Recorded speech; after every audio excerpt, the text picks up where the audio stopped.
Hello friends. Did you know that nearly 80% of those who watch my videos aren't subscribed? If you enjoy the content, I'd truly appreciate it if you hit that subscribe button. It helps a lot. Also, don't forget to leave a like and share your thoughts in the comments. Your interaction not only supports the channel's growth, but also helps these stories reach more people. Thank you all for being here. By the way, where are you watching from? Let me know in the comments.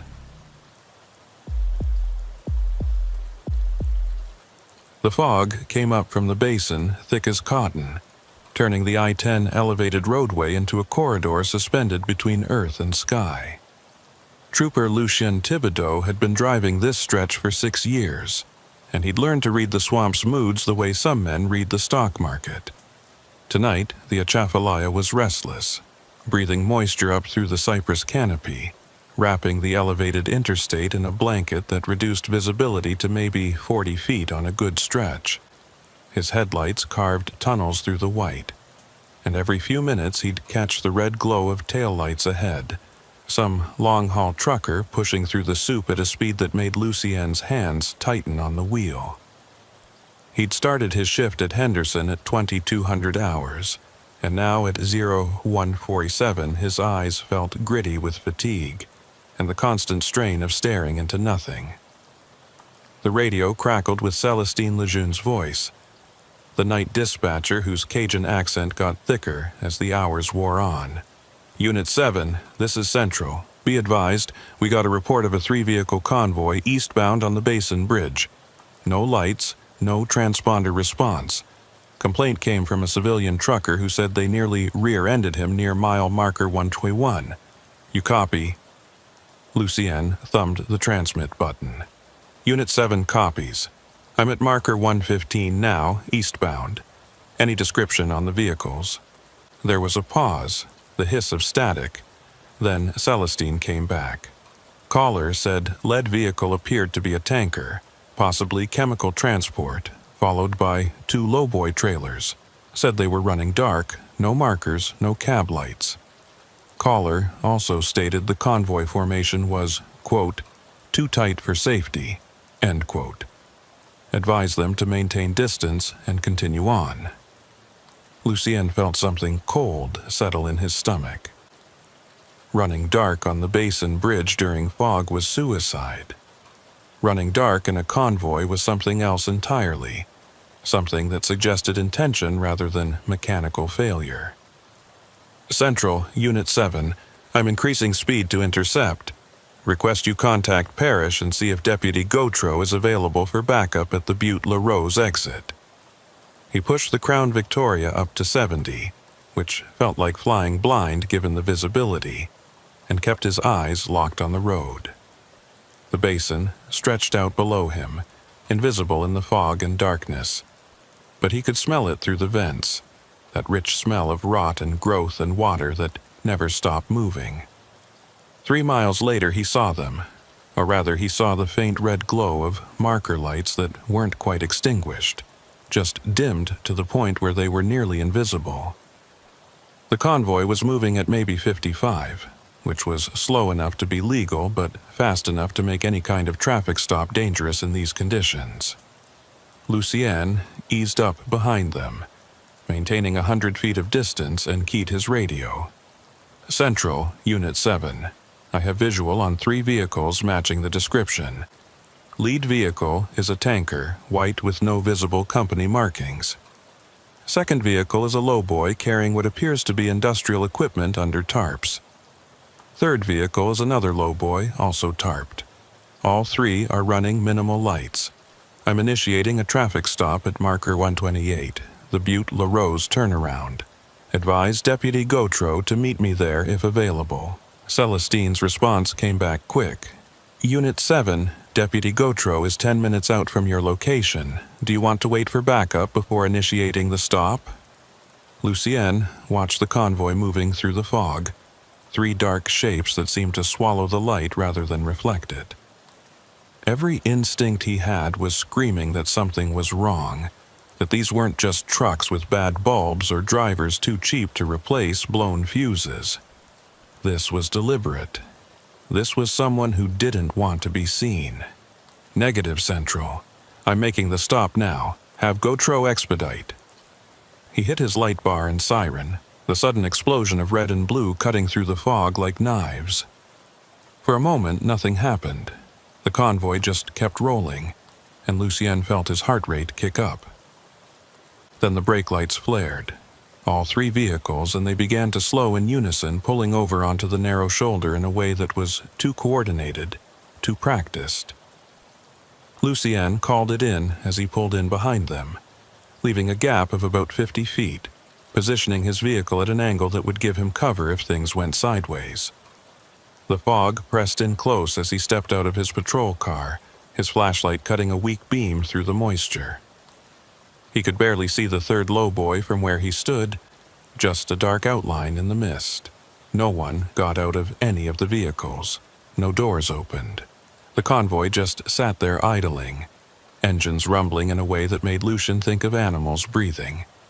He approached the tanker first, staying to the driver's side, his right hand resting on his service weapon. As he got closer, he could see that the tanker had no placards, no hazmat diamonds, nothing to indicate what it might be carrying. That alone was a violation worth impounding the vehicle. But something told him this was going to go deeper than a citation for improper marking. He rapped on the driver's door with his flashlight. "State Police. I need you to shut down your engine and step out with your license, registration, and bill of lading." For a long moment there was no response. Just the idle of the engine and the whisper of fog moving across metal. Then the door opened and a man climbed down, moving with the kind of careful deliberation that made Lucien's hand tighten on his weapon. The driver was maybe 50, lean and weathered, with eyes that didn't quite meet Lucien's. He was holding a clipboard with papers that looked wrong somehow, too clean, too new. "Evening, officer," the man said, his voice flat and effectless. "Something I can help you with?" Lucien took the clipboard, playing his flashlight over the documents. "You were reported running without proper lights, and I can see you're operating a tanker with no hazmat placards. That's 2 violations right there. I'm going to need your CDL, your medical card, and your bill of lading for whatever you're hauling." The man produced a wallet, extracted a license that identified him as James Rideau from Vermilion Parish, and handed over a medical card that was 2 months from expiration. Lucien examined them both, then looked at the bill of lading. It listed the cargo as industrial solvent, non-hazardous, bound from Houston to a facility in Slidell. The paperwork looked legitimate, but something about it felt off, the way a professionally forged document might pass inspection, but still carry a wrongness that experienced eyes could detect. "This says non-hazardous, but you're hauling in a chemical tanker. Why no placards?" Lucien asked. Rideau shrugged, his face expressionless. "Paperwork says non-hazardous. I just drive what they load." Lucien felt the hair on the back of his neck prickle. "Who's they? Who's your dispatcher?" Another shrug. "Company out of Houston, Red Star Logistics. You want the number?" Before Lucien could respond, his radio crackled.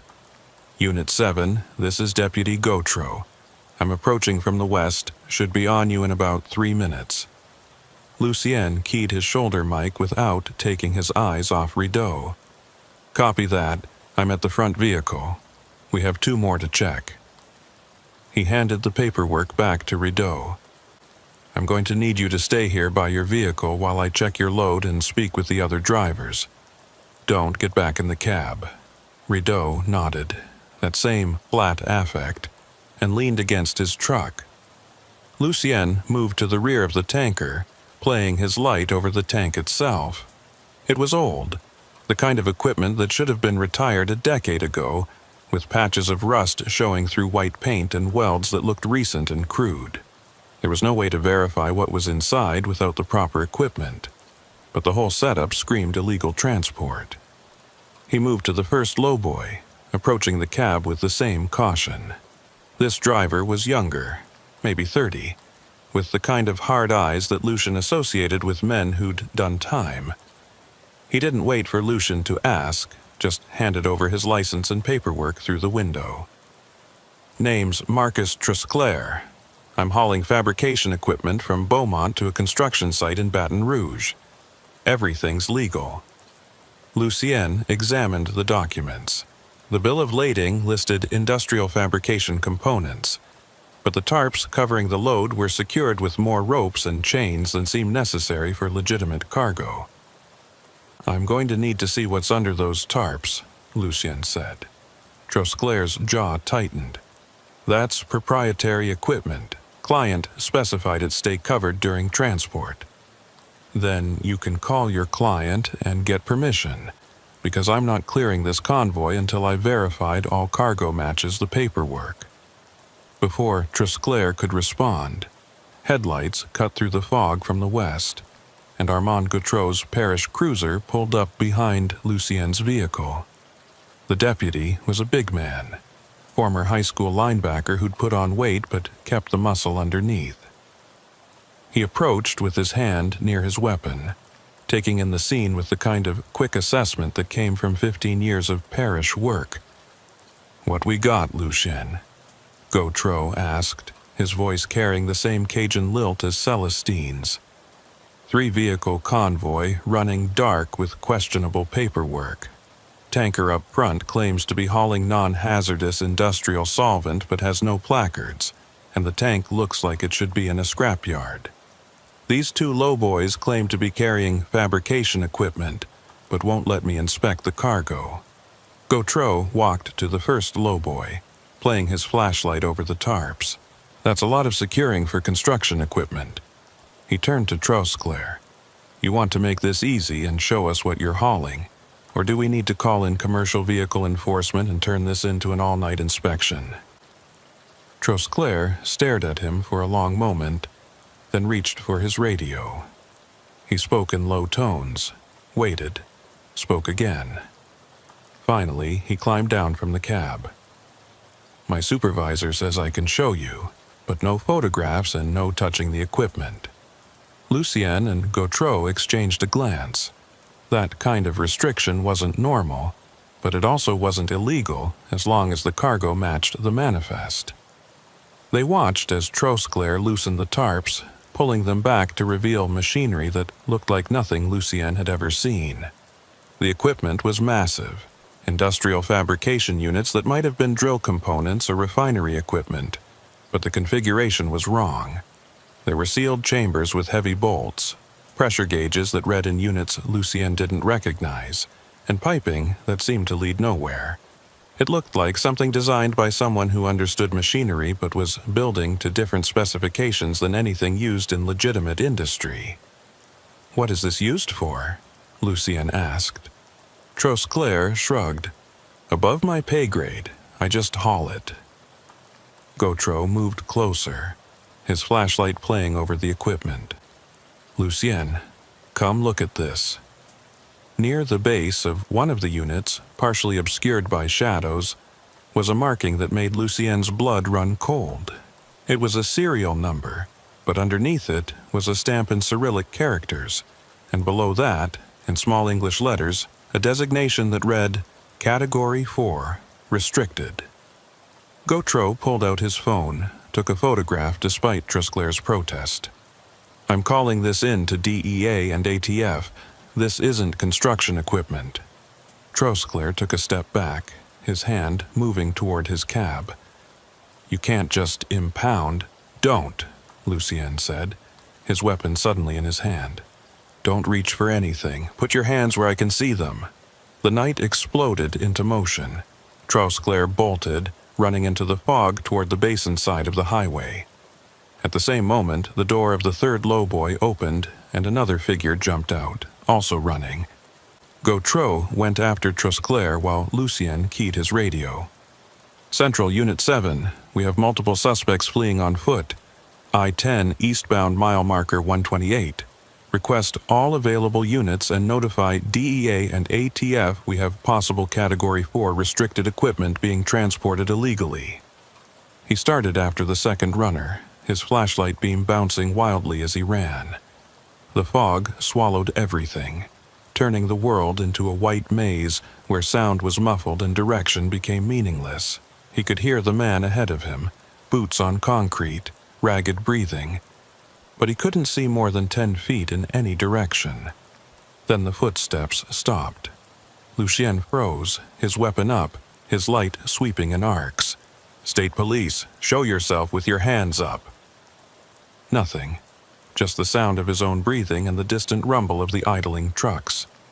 Then, from somewhere in the fog to his left, a voice. "You don't understand what you're interfering with." Lucien turned toward the sound. "Then explain it to me. Come out and we'll talk. We're moving product for people who don't like delays, people who solve problems permanently." "Is that a threat?" Lucien asked, his voice steady despite the adrenaline screaming through his system. A laugh, cold and brittle. "It's information. You think you stopped something tonight? You think seizing this convoy means anything? There are 10 more running right now, and 20 more after that. You're not law enforcement, you're a speed bump." Lucien moved toward the voice, trying to triangulate. "Then it shouldn't matter if you come in peacefully. Your people will just keep operating, right?" Silence. Lucien swept his light in a full circle, seeing nothing but fog and the dark shapes of the swamp below the elevated roadway. Then he heard it, a splash, distant and final. He ran to the edge of the highway, looking down into the darkness where the Atchafalaya spread out beneath the interstate. If someone had jumped from here, they'd hit water that was 20 feet deep and full of things that didn't care whether you were guilty or innocent, only whether you were made of meat. His radio crackled. "Unit 7, Gotro. I lost my runner in the fog. He went over the side near marker 129. I can hear him in the water, but can't see anything." Lucien felt sick. "Copy that. I think mine went over too. Central, Unit 7, we need Louisiana Wildlife and Fisheries for a water rescue. Possibly 2 subjects in the basin at mile marker 128 to 129. Celestine's voice came back tight with stress. "Unit 7, Wildlife is 45 minutes out. Do you have visual on the subjects?" "Negative.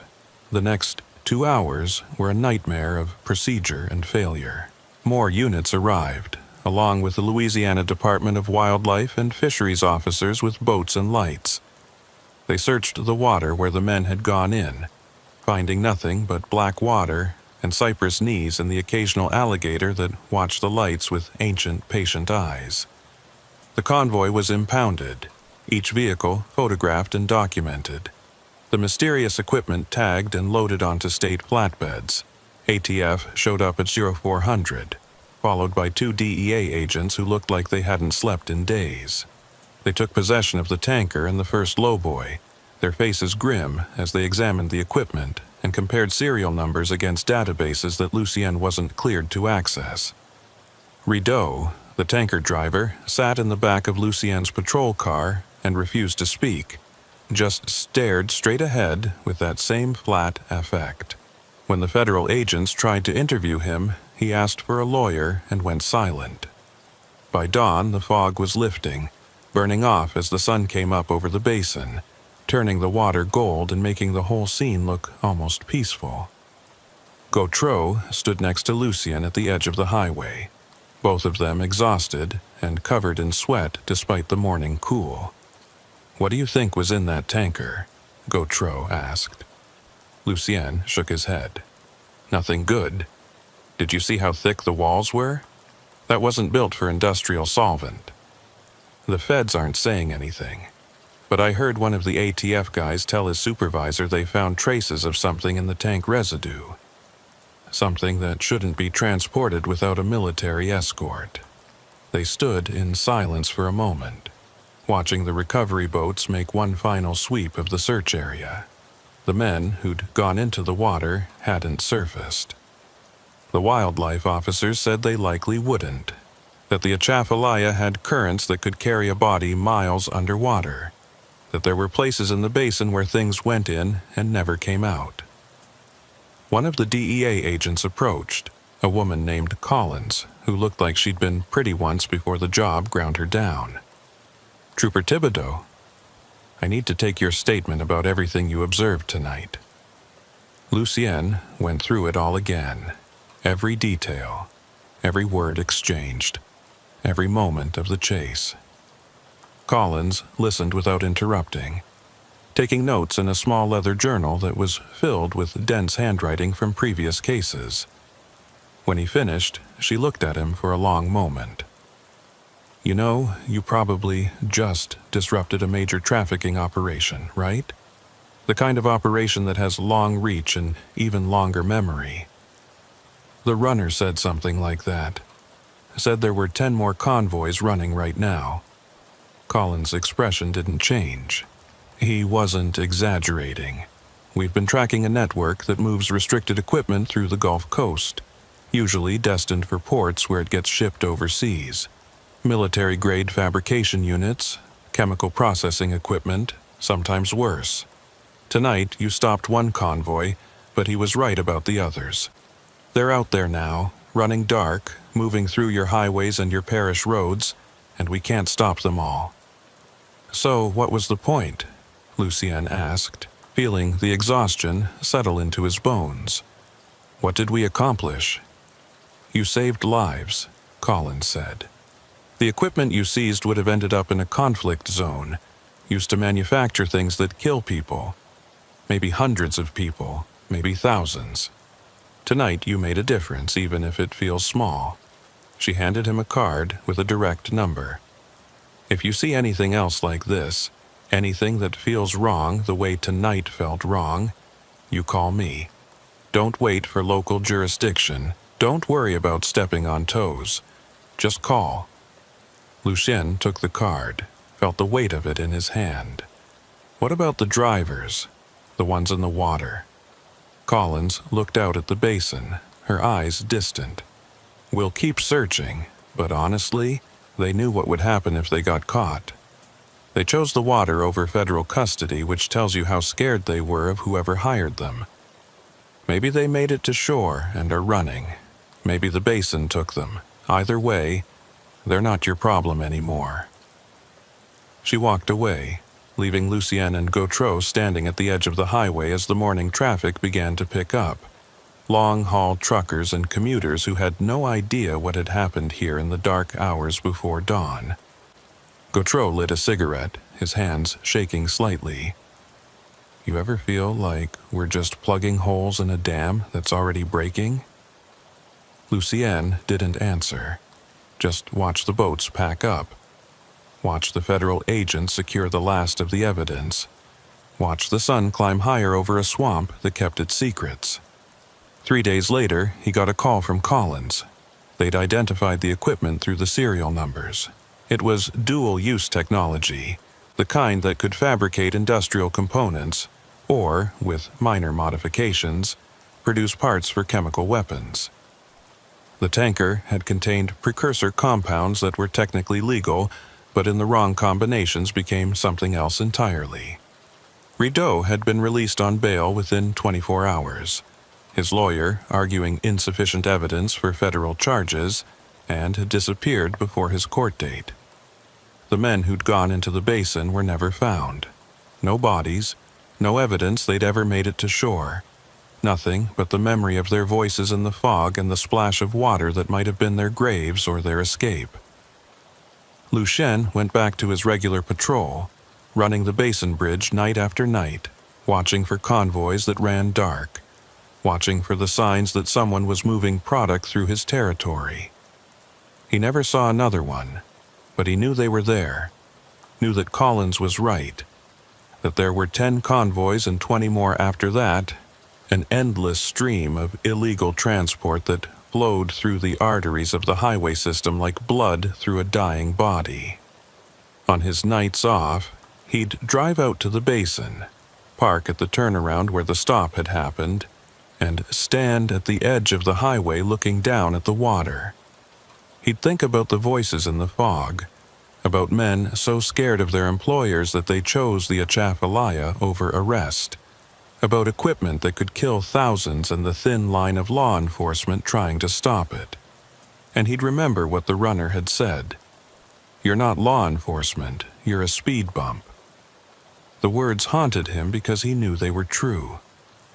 He'd stopped one convoy on one night, and somewhere out there in the darkness, on some other stretch of highway, another convoy was running dark, carrying cargo that should never see daylight, driven by men who knew the price of failure and had decided it was worth the risk. 6 months after the incident, Lucien was making a routine traffic stop on the Basin Bridge, pulling over a speeding sedan near marker 125. As he approached the driver's window, he saw something that made his blood run cold.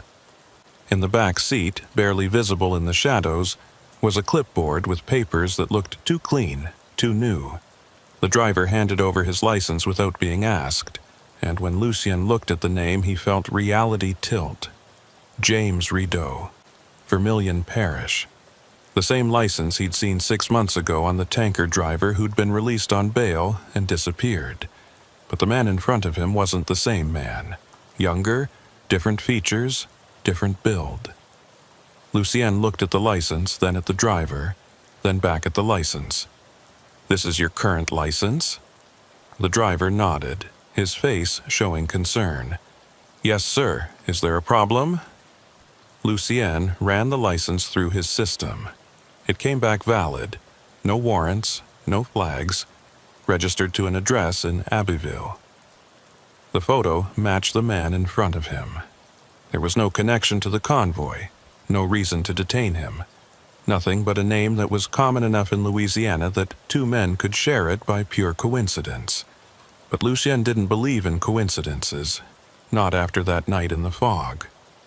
He let the man go with a warning about his speed, watched him drive away into the growing darkness, and stood there on the shoulder of the highway wondering if he'd just seen a ghost or something worse.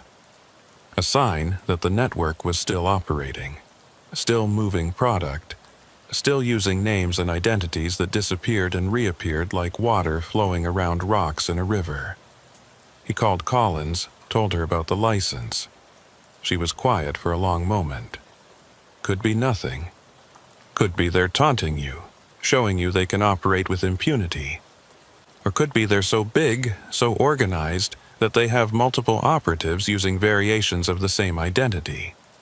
We've seen that before, networks that build entire false identities, complete with valid licenses and social security numbers and work histories.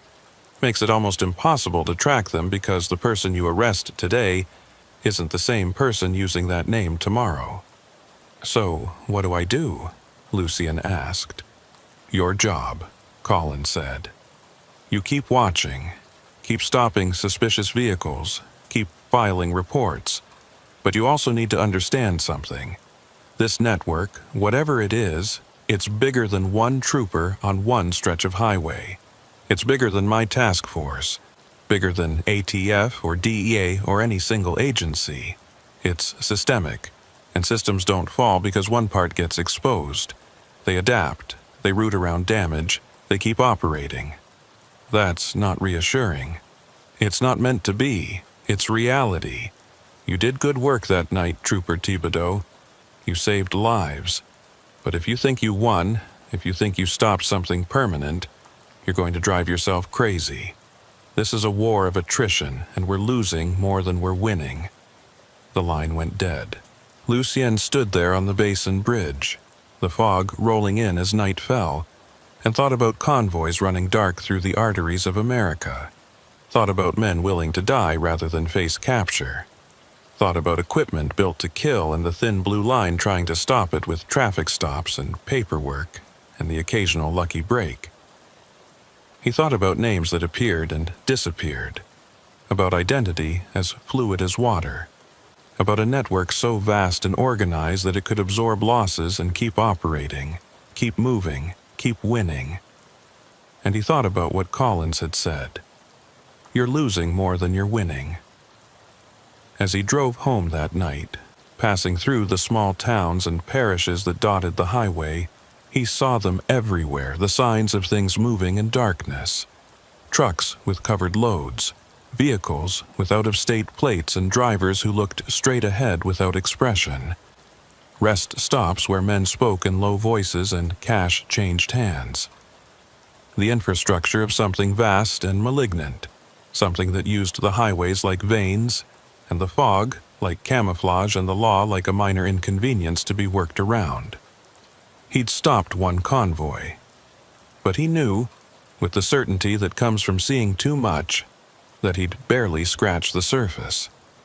That somewhere out there in the darkness 3 more trucks were running dark through the basin, carrying cargo that should never see daylight, driven by men whose names were lies and whose loyalty was to something that didn't appear on any organizational chart, any corporate structure, any law enforcement database. The fog thickened as he drove, turning the highway into a tunnel, and Lucian kept his hands steady on the wheel and his eyes locked on the road ahead, watching for the shadows that moved in the spaces between lights, watching for the darkness that never stopped spreading, watching for the truth that he'd glimpsed one night on the Basin Bridge and could never unsee, that we're all speed bumps, and the convoy just keeps rolling. The hurricane was still 300 miles south in the Gulf, but Trooper Cyrus Landry could already feel it in the air, the pressure dropping like a stone, the sky turning that particular shade of yellow-gray that meant serious weather was coming and coming fast. He'd been on duty for 16 hours straight, part of the emergency contraflow operation that turned I-55 and I-10 into one-way evacuation routes, every lane pointing north away from the coast, away from the storm surge that would turn places like Plaquemines Parish into underwater graveyards. The traffic was bumper to bumper from Slidell all the way to Hammond, a river of metal and desperation flowing through the late afternoon heat. The contraflow protocol was simple in theory, but nightmarish in practice. Every southbound lane was reversed, every exit and entrance ramp controlled by state police and National Guard units, every bit of the infrastructure pushed to its limits to get as many people out as possible before the storm made landfall. Cyrus was stationed at the I-12 interchange near Baton Rouge, directing traffic and handling the inevitable breakdown vehicles that overheated or ran out of gas or simply gave up the ghost under the strain of slow-motion panic driving. His radio was a constant stream of situation reports, requests for assistance, alerts about disabled vehicles or medical emergencies or fistfights breaking out in gas station parking lots where people waited hours for fuel. At 16:37 hours, his radio crackled with a new call. Unit 23 Central. We have a report of a vehicle match on a stolen plate, gray Honda Accord. License plate Delta Romeo Victor 449. Approaching your position northbound in the contraflow. Vehicle was reported stolen 2 days ago out of Metairie. Traffic camera caught it at mile marker 165 approximately 10 minutes ago. Cyrus felt a spike of adrenaline cut through the exhaustion. A stolen vehicle in the middle of an evacuation was complications on top of complications. Central, Unit 23. Any description on the occupants? Negative. Camera angle only caught the plate. Be advised the vehicle was reported stolen by a Mr. Raymond Chen, residence in Old Metairie. We attempted to contact Chen for additional information, but his phone goes to voicemail. Possible he's already evacuated. Cyrus scanned the traffic looking for a gray Accord among thousands of vehicles. Central, what's my authorization here? We've got 50,000 people trying to evacuate, and you want me to pull one car for a stolen plate? There was a pause, then the voice of his sergeant, Marcus Landry, no relation but everyone asked, came through. Unit 23, this is Sergeant Landry. Pull the vehicle. We've had reports of individuals using the evacuation to move stolen vehicles and contraband. Quick stop, Run the VIN. If it checks out, let them go. If not, impound and release the occupants to continue evacuation on foot or with family. Cyrus keyed his acknowledgement and moved his patrol car into position, watching the flow of vehicles with the kind of hunter's patience that came from years of traffic enforcement. The Accord showed up 15 minutes later, tucked in among a cluster of overloaded SUVs and pickup trucks, moving at the steady crawl that was the only speed possible in contraflow conditions. Cyrus activated his lights and used his PA system. Gray Honda Accord, license Delta, Romeo Victor 449, pull over to the right shoulder immediately. This is Louisiana State Police. For a moment, nothing happened. The Accord just kept rolling with the traffic.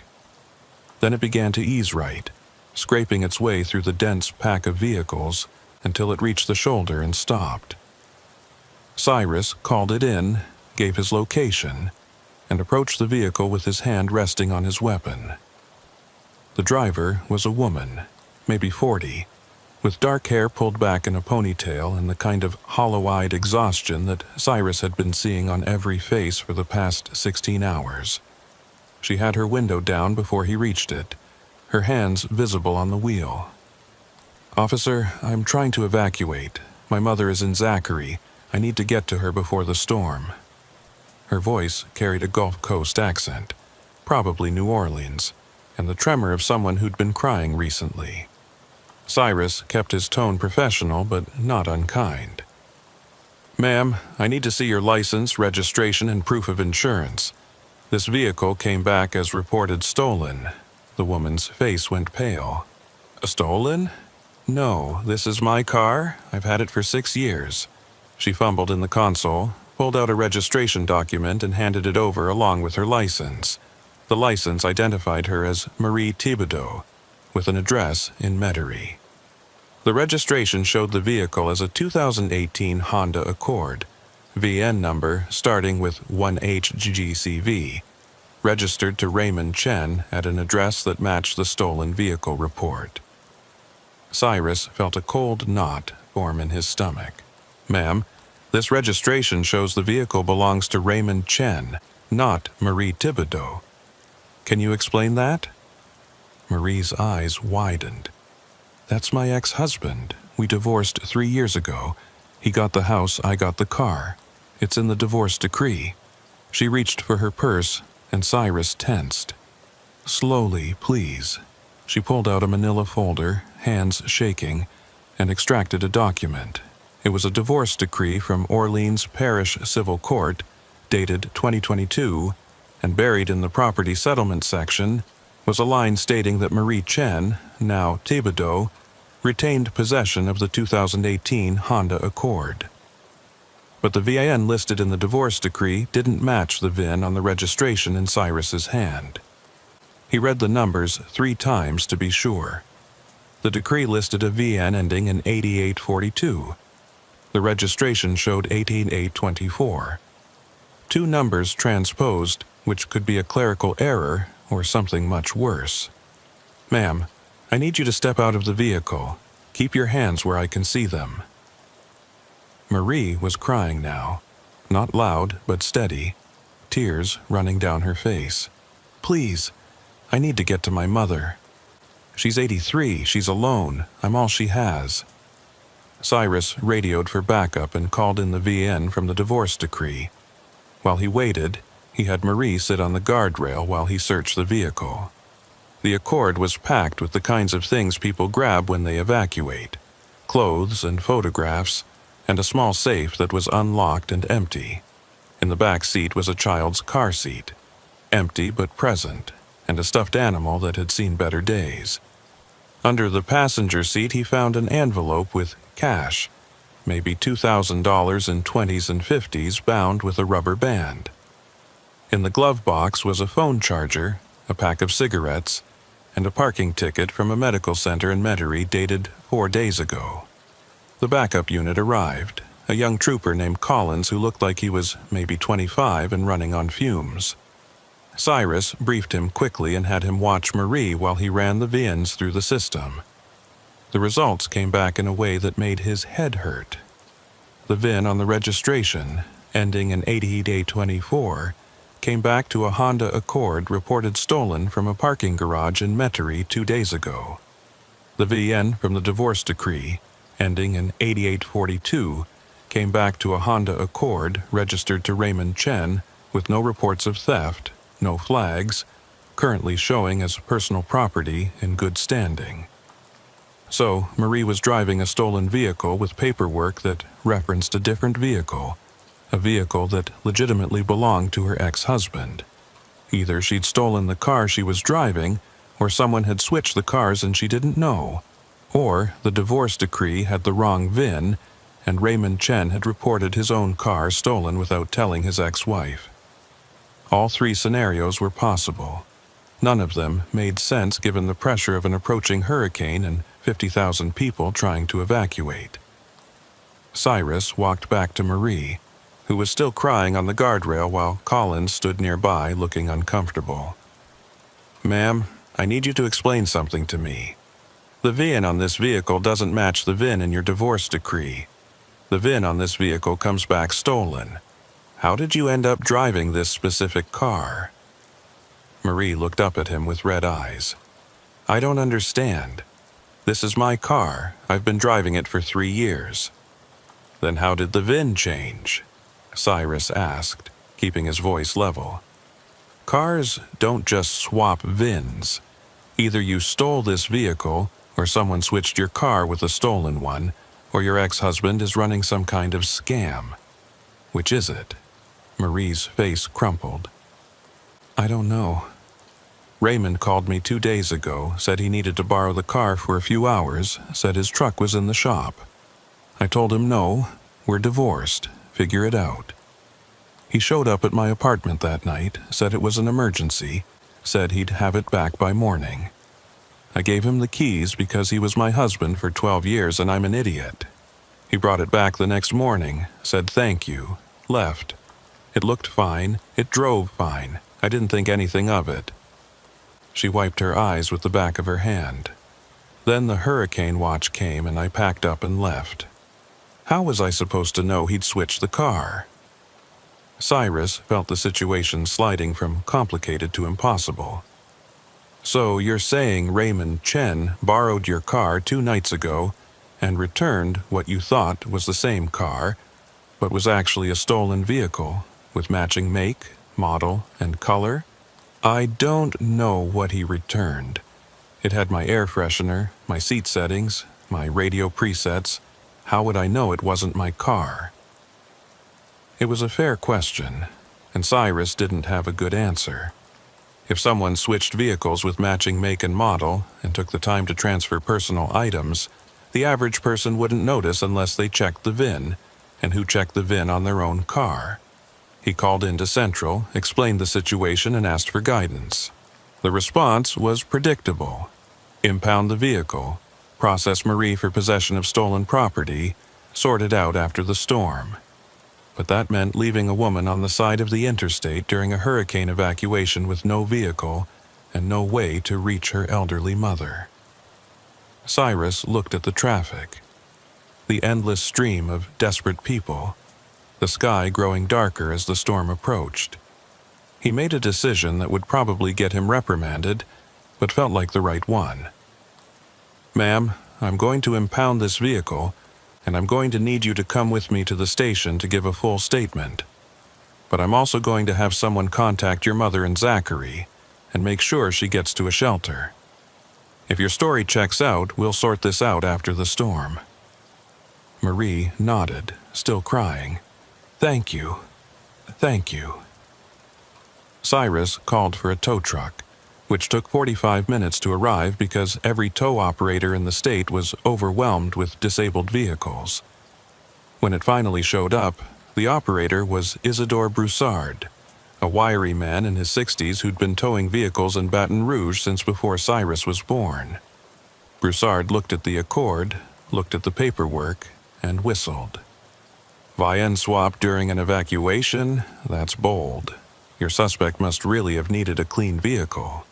"You see this kind of thing before?" Cyrus asked. "Sure. Stolen vehicle gets too hot, Thief swaps the VIN with a legitimate vehicle. Suddenly, the stolen car is clean, and the clean car is stolen. Usually happens in chop shops, not during hurricanes, but same principle. He hooked up the Accord and started winching it onto his flatbed.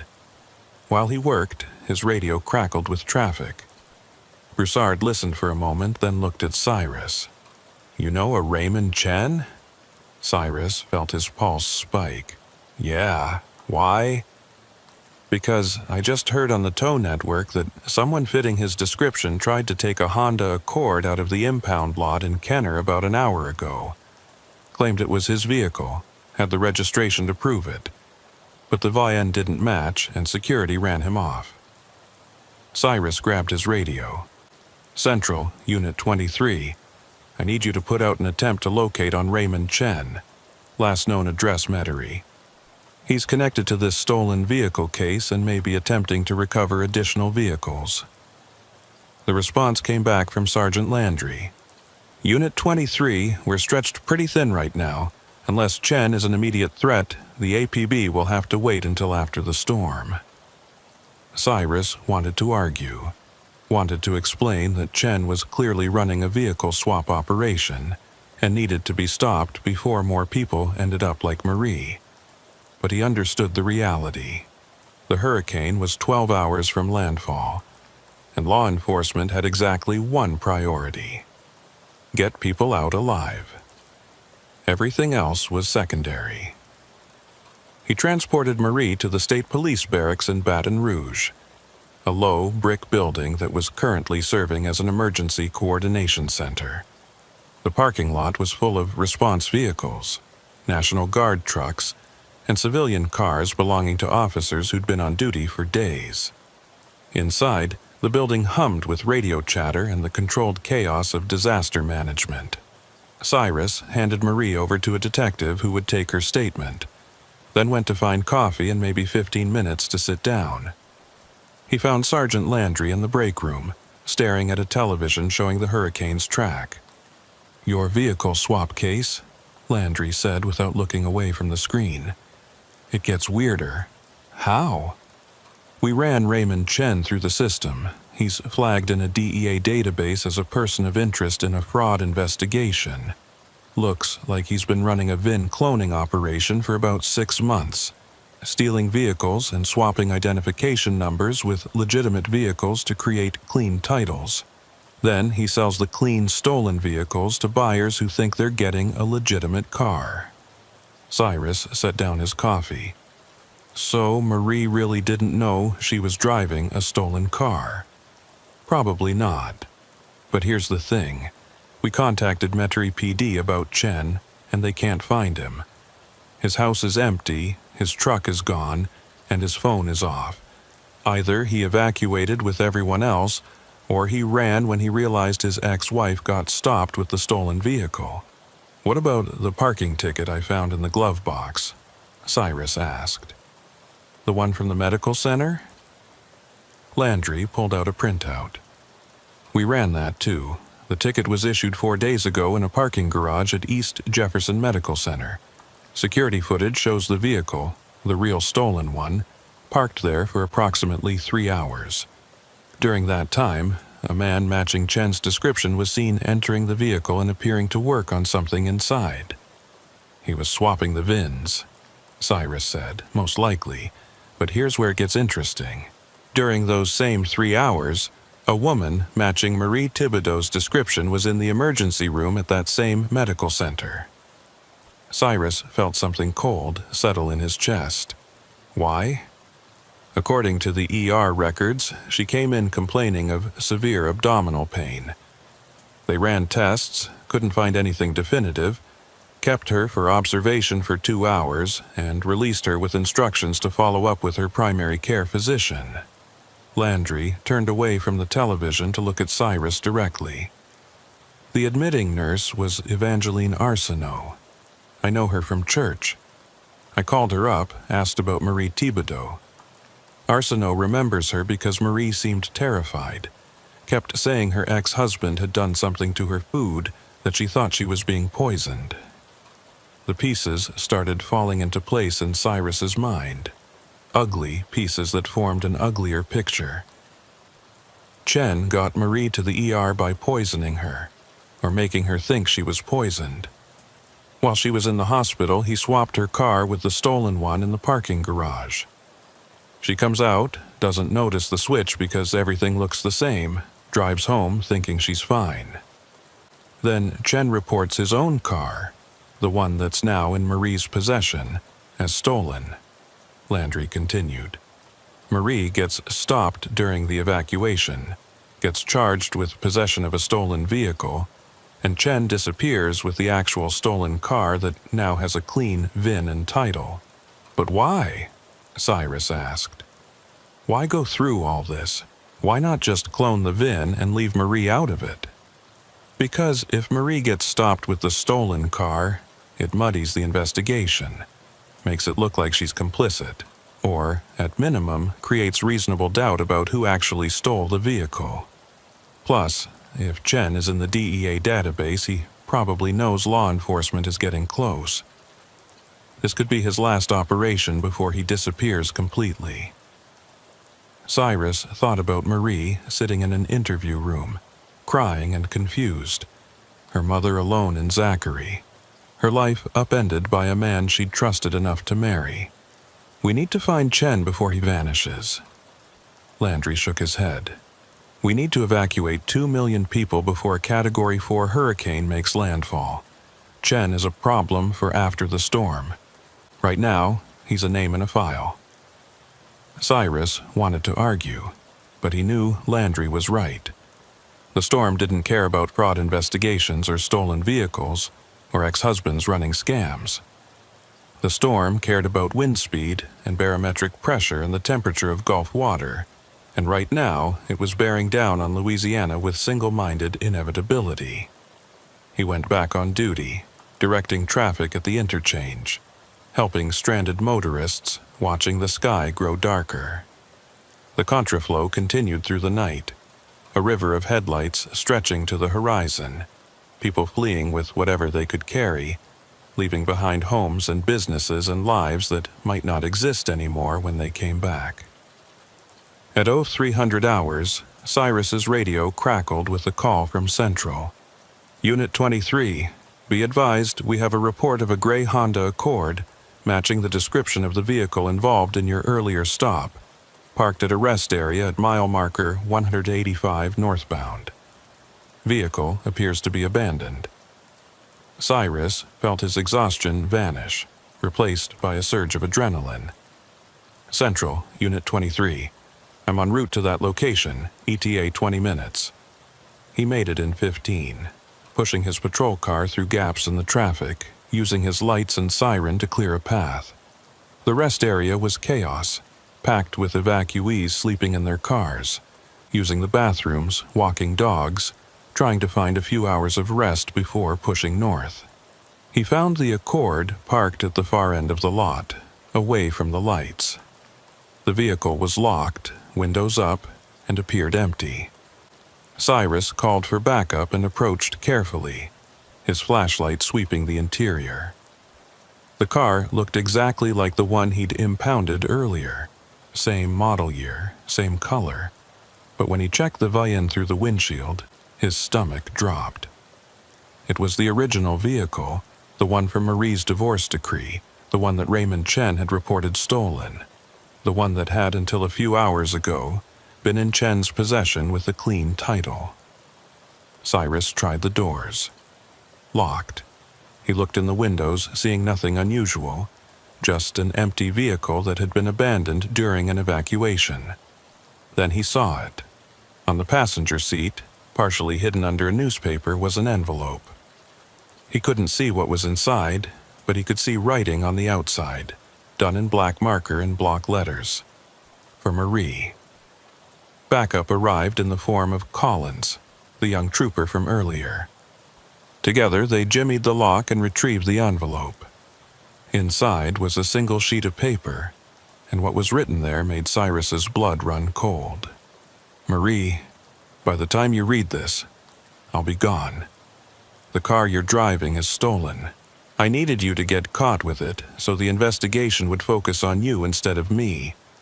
I knew you'd evacuate, knew you'd get stopped in the contraflow. I'm sorry it had to be you, but I'm out of options.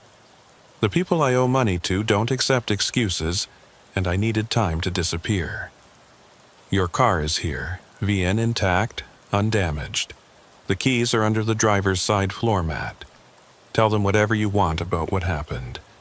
By the time they sort it out, I'll be in Mexico or Canada or somewhere they can't find me. For what it's worth, I did love you once. I hope your mother is safe. Raymond. Cyrus read the note 3 times, feeling anger build with each reading. Chen had set up his ex-wife to take the fall for his crimes, had used her trust against her, had timed it perfectly to coincide with a hurricane evacuation, so that law enforcement would be too overwhelmed to mount an effective pursuit. And it had almost worked. If the tow operator hadn't heard the radio chatter about Chen trying to retrieve a vehicle from the Kenner impound lot, if Cyrus hadn't pushed to investigate further, Marie would be sitting in a cell right now facing felony charges while her mother rode out a hurricane alone. He called Central, explained what they'd found, and requested an immediate release for Marie Thibodeau. Then he and Collins drove the original Accord, Marie's actual vehicle, back to Baton Rouge, while the contraflow traffic flowed around them like a river around stones.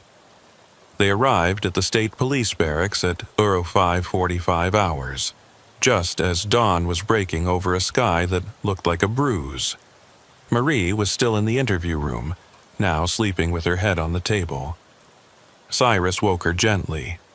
"Ma'am, we found your car, the real one. Your ex-husband left it at a rest stop with a note confessing to the vehicle swap. You're free to go." Marie looked up at him with eyes that were beyond exhaustion, beyond relief. Just empty. "My mother," she said. "We made contact with her. She's at the parish shelter in Zachary, safe and accounted for. One of our units will take you there." Cyrus walked her out to her car, the real one, made sure she had gas and water and was capable of driving. She thanked him 3 times, her voice barely above a whisper, then got in and drove away into the dawn light, heading north toward her mother and safety, and a life that had been upended by betrayal. Cyrus watched her go, then went back inside to file his reports. The hurricane made landfall 8 hours later, a Category 4 monster that tore through the parishes with winds that bent steel and water that swallowed neighborhoods. The storm surge reached 20 feet in some areas, turning towns into lakes and highways into rivers. Cyrus spent the next 72 hours in emergency response, pulling people from flooded houses, directing rescue boats, coordinating with FEMA and the National Guard. He didn't think about Raymond Chen or VIN swaps or vehicle fraud. He thought about saving lives, about getting through each hour, about the people who hadn't evacuated and were now paying the price for that choice. 3 days after landfall, when the waters began to recede and the damage assessment started, Cyrus got a call from a DEA agent named Marcus Torres. "Trooper Landry, I'm calling about your vehicle fraud case, Raymond Chen." "What about him?" Cyrus asked, too tired to be polite. "We found him, or rather, Border Patrol found him trying to cross into Mexico at Laredo. He had 4 different IDs on him, $30,000 in cash, and a laptop with records of vehicle transactions going back 2 years. Looks like he'd been running the VIN cloning operation out of New Orleans, stealing high-end vehicles and swapping them with legitimate ones belonging to people he knew or had access to. Is he in custody? He is now, but here's the thing. When Border Patrol searched his vehicle, they found something else. Documents showing he was working with someone inside the Louisiana DMV, someone who was creating fraudulent titles and registrations for the cloned vehicles. We're talking about a conspiracy that goes way deeper than one guy swapping VINs in parking garages. Cyrus felt a headache building behind his eyes. How deep? We're not sure yet, but based on the records Chen kept, there could be hundreds of cloned vehicles in circulation right now, all with clean titles, all impossible to trace without physically inspecting the VINs. And if the hurricane damaged records at the DMV or destroyed physical vehicle inspections, it's going to be even harder to sort out. So Marie was just one victim among hundreds. Probably. But she's the one who got lucky. If you hadn't stopped her, if you hadn't pushed the investigation, Chen would have made it to Mexico, and we'd never have known the full scope of the operation. Torres paused. For what it's worth, you did good work. You saved that woman's life, maybe literally. Chen's note said he owed money to people who don't accept excuses. Those people tend to collect debts in permanent ways. Cyrus thought about Marie driving north to her mother, thought about the envelope of cash he'd found in the stolen car, thought about how close she'd come to being the scapegoat for a fraud operation she didn't even know existed. What happens now? He asked. Now we build a case. We interview Chen, flip him on his DMV contact, roll up the whole operation. It'll take months, maybe years, but it starts with your traffic stop during a hurricane evacuation. The call ended, and Cyrus sat in his patrol car, parked at the same interchange where he'd stopped Marie 4 days ago. The traffic had reversed now, people coming back to see what was left of their homes, their businesses, their lives. Some of them were driving vehicles with clean titles and VINs that didn't match the vehicles they thought they owned, and they had no idea. Cyrus thought about systems and trust, about how easy it was to exploit both, about how a man could betray his ex-wife and sleep soundly knowing she'd pay for his crimes. He thought about Evangeline Arsenault, the ER nurse who remembered Marie because she seemed terrified, who'd noted in the record that Marie thought she was being poisoned. That small detail, that moment of professional thoroughness, had been the thread that unraveled Chen's entire operation. Small details. That's what law enforcement came down to in the end. Not dramatic chases or shootouts or dramatic confessions. Just small details noticed by people paying attention. Threads pulled until the whole fabric came apart.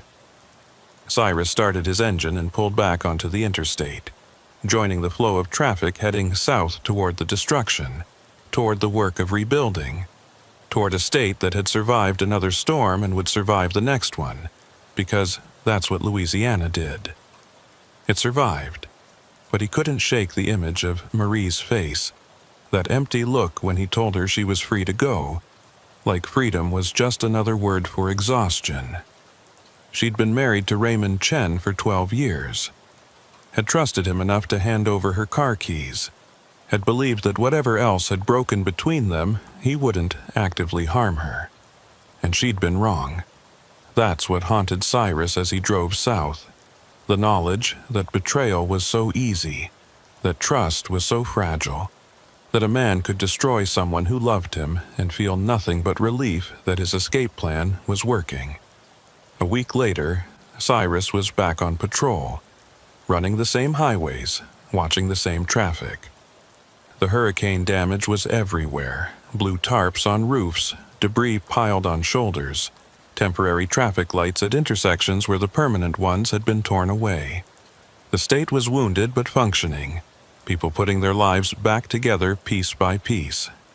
He got a call from Central. Unit 23, we have a disabled vehicle at mile marker 165, gray Honda Accord. Driver states the vehicle stalled and won't restart. Cyrus felt his chest tighten. Copy that, Central. En route. He found the Accord on the shoulder, hazards blinking. As he approached, he could see the driver was a woman, older, maybe 70, standing next to the vehicle with her arms crossed. Cyrus pulled over and got out. Ma'am, I'm Trooper Landry. You having car trouble? The woman nodded. Bought this car 2 weeks ago from a dealership in Kenner. It's been nothing but problems. Now it won't start at all. Cyrus felt cold. "Ma'am, would you mind if I check your VN real quick?" The woman looked confused. "My what?" "Your vehicle identification number. It's on the dashboard, visible through the windshield." He checked it without waiting for permission. The VN came back to a Honda Accord reported stolen from a parking garage in Metairie 3 months ago. Cyrus closed his eyes, felt the weight of it settle on him. The operation had been running for 2 years. Hundreds of vehicles, Chen had told the DEA. Hundreds of people who thought they'd bought legitimate cars, who'd driven them for months or years, who had no idea they were driving stolen property. And every single one of them could be pulled over at any time, arrested, accused of crimes they didn't commit. "Ma'am," Cyrus said, opening his eyes and forcing his voice to stay level, "I'm going to need you to step away from the vehicle. I have some questions about where you purchased this car." The woman's face went pale. "What's wrong? Is something wrong?" Everything, Cyrus thought. Everything is wrong. But what he said was, "Let's start with the dealership. Tell me about the dealership where you bought this vehicle." As the woman began to cry, as Cyrus radioed for backup and started the process that would turn her day from bad to nightmare, he thought about Raymond Chen in a federal holding cell in Texas, probably cutting deals and naming names and sleeping fine because that's what people like Chen did. They destroyed lives and moved on. And somewhere out there were hundreds more vehicles with cloned VINs, hundreds more people who would be pulled over and accused and traumatized. The hurricane had destroyed buildings and flooded streets and killed people, but it would be cleaned up, rebuilt, remembered. This, though, this would spread like a virus, invisible and relentless, destroying trust and security for people who'd done nothing wrong except believe that the world operated on basic honesty. Cyrus looked at the woman crying on the shoulder of I-55, looked at the stolen car she thought she owned, looked at the traffic flowing past full of vehicles that might be legitimate, or might be ticking time bombs waiting to destroy someone's life. Small details, he thought. That's all we have. Small details and the hope that we notice them before they notice us.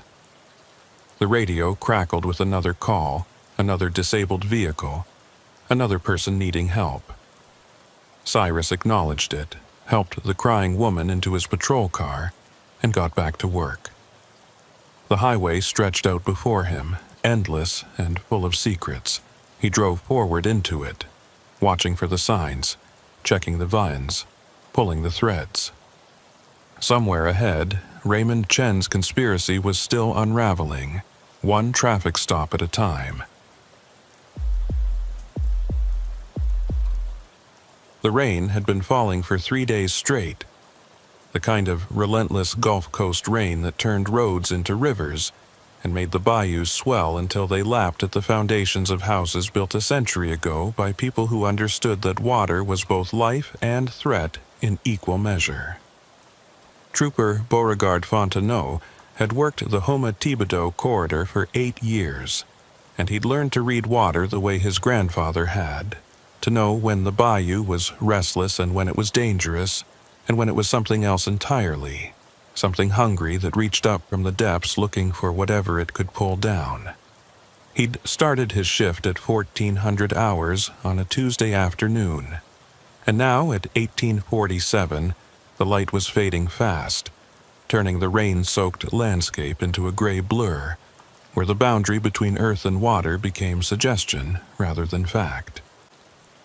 His radio had been quiet for most of the shift, just the occasional welfare check or stranded motorist.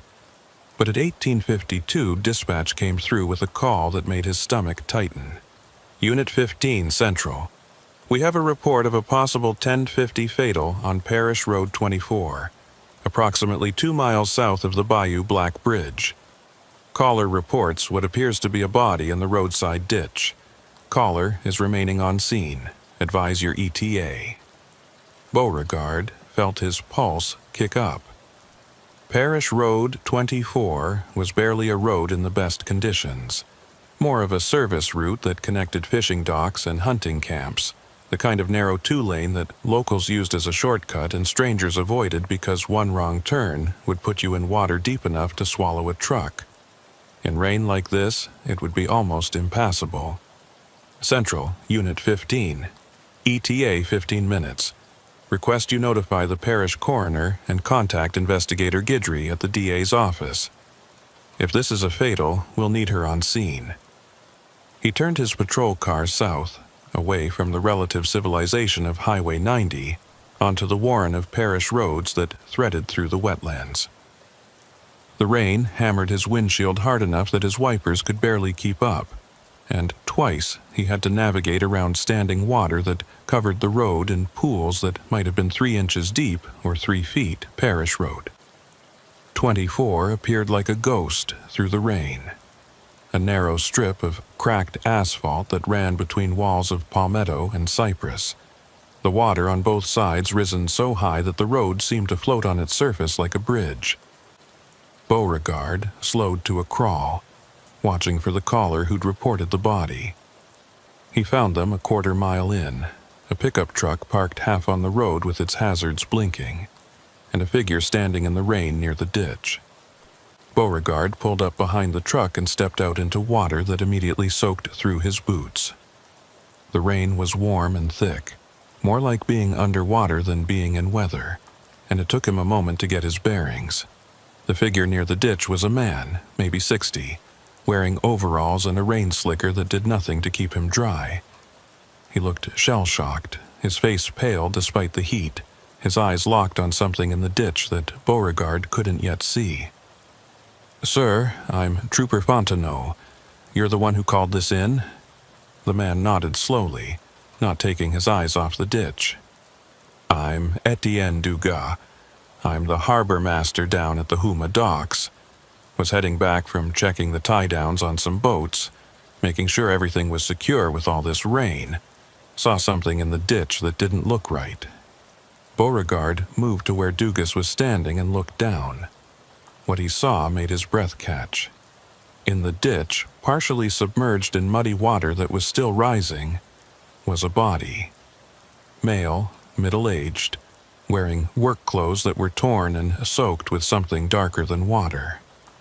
The man was face down, his arms stretched out in front of him as if he'd been trying to crawl when he died, and even from 6 feet away, Beauregard could see the damage, the way the body was bent wrong, the way the rain was washing blood into the rising water in thin pink streams. He keyed his radio. "Central, Unit 15. Confirming we have a 10 to 50 fatal. Adult male, appears to be a pedestrian strike. I'm going to need crime scene investigation, the coroner, and Investigator Guidry from the DA's office immediately." He turned to Dugas. "Sir, I need you to stay here with me. Don't touch anything. Don't go near the body. Can you tell me what time you found him?" Dugas swallowed hard. "Maybe 10 minutes before I called. I was driving slow because of the water, saw what I thought was debris in the ditch. When I got closer..." He trailed off, looking sick. "How long you think he's been here?" "I don't know yet. Did you see any other vehicles on this road? Anyone else around?" Dugas shook his head. "Nobody. This road doesn't get much traffic even in good weather. With the rain like this, most people avoid it entirely." Beauregard moved closer to the edge of the ditch, careful not to disturb any potential evidence. The body showed obvious signs of impact trauma, the kind of damage that came from being hit by a vehicle at speed. But there were details that didn't fit, things that made his trained eye pause and reconsider. The victim's position suggested he'd been trying to move after impact, which meant he hadn't died immediately. The blood pattern showed he'd been in this location for a while, long enough for significant bleeding, but the rain made it impossible to estimate how long. And there was something else, something about the way the body was positioned relative to the road that seemed wrong. He photographed the scene with his phone while he waited for backup, taking careful shots from multiple angles, documenting the position of the body, the condition of the road, the water level in the ditch. The rain continued to fall, washing away evidence with every passing second, turning what should have been a straightforward accident investigation into something more complicated. 20 minutes later, the first backup unit arrived, followed by a parish coroner's van, and finally a black SUV that Beauregard recognized as belonging to Mireille Guidry, the district attorney's chief investigator. Guidry was in her 50s, a former New Orleans homicide detective who'd moved to Terrebonne Parish after Katrina and built a reputation as someone who didn't let cases die just because they were difficult. She stepped out of her SUV in full rain gear and immediately took charge of the scene, her eyes scanning everything with the kind of methodical intensity that Beauregard had learned to respect. "What do we have, Trooper?" Guidry asked, moving to the edge of the ditch. Beauregard briefed her on the timeline, the witness statement, the condition of the victim. Guidry listened without interrupting, then knelt at the edge of the ditch, her eyes moving over the body with professional detachment. "He crawled," she said after a moment. "See the track marks in the mud? He was hit somewhere else, managed to get into the ditch, tried to move, but didn't make it far." "That's what I thought," Beauregard said. "But here's the problem. If he was hit on this road and ended up in the ditch here, where's the impact site? I drove this whole stretch coming in. No skid marks, no debris, no signs of impact." Guidry stood up, her face thoughtful. "So either he was hit somewhere else and made it here on his own, or someone moved him after impact. How far could someone crawl with injuries like that?" "Depends on the injuries and the person. I've seen trauma victims walk half a mile with fatal wounds before they collapsed. But in this rain, in this terrain?" She shook her head. "I don't know. We need to search the surrounding area, see if we can find the actual impact site." They organized a search, spreading out along Parish Road 24 in both directions, looking for signs of a collision. The rain made everything harder, washing away tire marks and blood and the small pieces of evidence that normally told the story of what happened. Beauregard walked north, examining the roadside carefully, looking for broken vegetation, disturbed gravel, anything that might indicate where a vehicle had left the road or struck something. Half a mile from the body, he found it, not on the road itself, but on a narrow service track that branched off toward a fishing dock. The track was barely visible, more mud than road at this point, but there were fresh tire tracks, the deep kind that came from a heavy vehicle moving fast and then braking hard. Beauregard followed the tracks carefully, photographing as he went. 50 feet down the track, near where it opened onto a small clearing with a boat ramp, he found blood. Not a lot, but enough to be visible even in the rain, a spray pattern on the trunk of a cypress tree that suggested impact at speed. He marked the location with evidence flags and called Guidry over. She examined the blood, the tire tracks, the position relative to the body's location, and her face hardened. He was hit here. Vehicle came down this track fast, struck him near the tree, kept going. Victim crawled back to the main road, got into the ditch, died there. "Why would someone be standing here?" Beauregard asked, looking around the clearing. It was isolated, nothing but water and trees and the boat ramp, which was currently half submerged by the risen bayou. What was he doing? Guidry walked to the boat ramp, studying it carefully. This is private access, part of the Lafourche Marina system. You need a key to use it, and there's supposed to be a log of who comes and goes. She pulled out her phone, made a call, spoke in low tones. When she hung up, her expression was grim. "The marina manager says no one was scheduled to use this ramp today. The last logged use was 3 days ago, before the rain started." "So our victim was here without authorization?" "Maybe. Or maybe he had authorization, but it wasn't logged." Guidry looked at the water. at the blood on the tree, at the tire tracks that were already filling with water. We need to identify the victim before we can figure out what he was doing here. The coroner arrived with 2 assistants and began the process of recovering the body from the ditch. It took an hour in the driving rain, carefully extracting the victim from water that was now waist-deep and rising. When they finally got him onto dry ground, Beauregard got his first clear look at the man's face. He was maybe 50, weathered and lean, with the kind of calloused hands that spoke of manual labor. His clothes were work clothes, canvas pants and a heavy cotton shirt, both torn and blood-stained. In his front pocket they found a wallet with a Louisiana driver's license identifying him as Thomas Breaux, address in Thibodaux. No phone, no keys, no other identification. Beauregard ran the name and address through his system. Thomas Breaux came back with no criminal record, no warrants, nothing to indicate who he was or why he'd been on a private boat ramp in a rainstorm. The address listed was a small house in a working-class neighborhood in Thibodaux. "I'll send a unit to do death notification," Guidry said, making notes in her waterproof notebook. "Meanwhile, we need to find the vehicle that hit him. Those tire tracks are distinctive. Looks like heavy-duty truck tires, probably commercial or industrial." She looked at Beauregard. "Your witness, Dugas. He's the harbor master, right?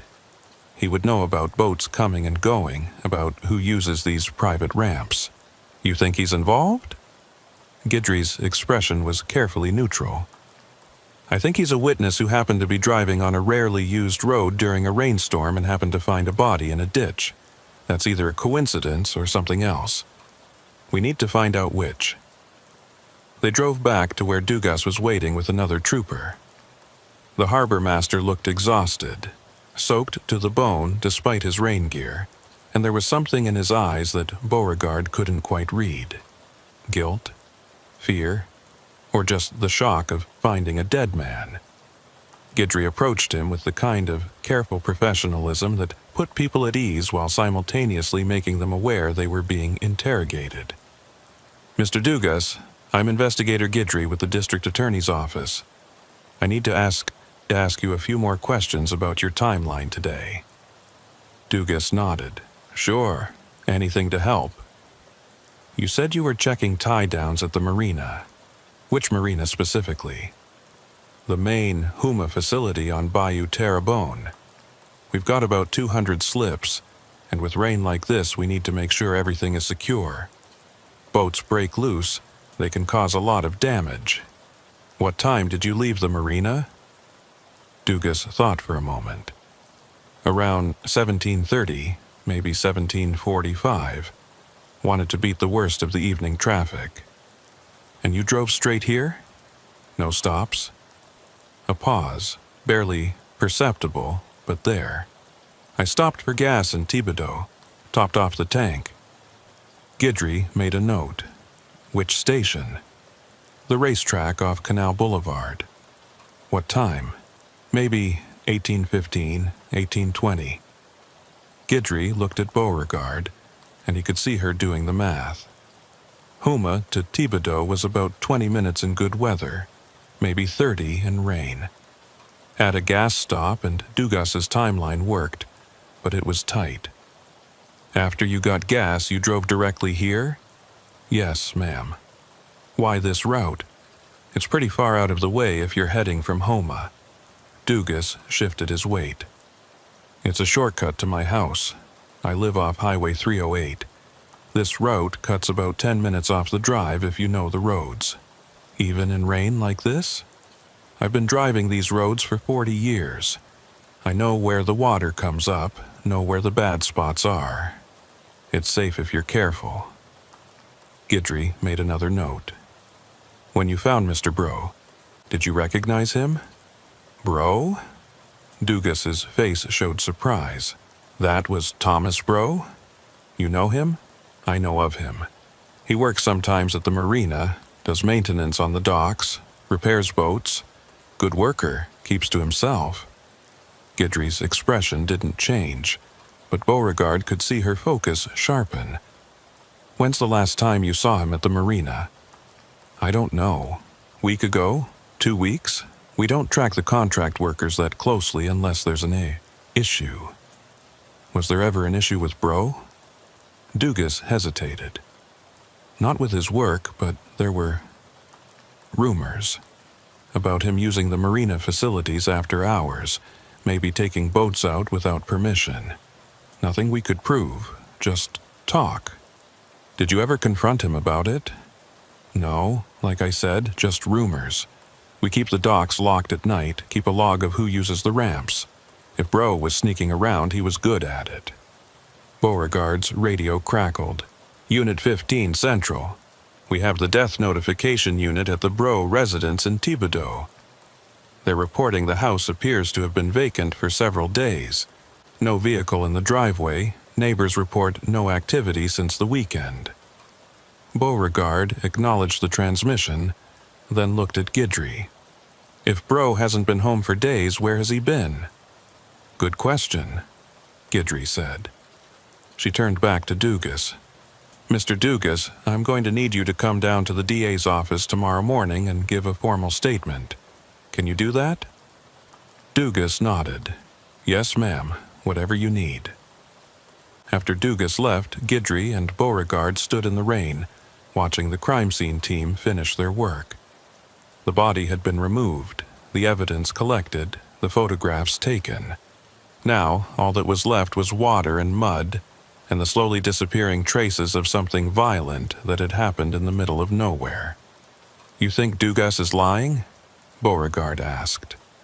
Guidry was quiet for a long moment.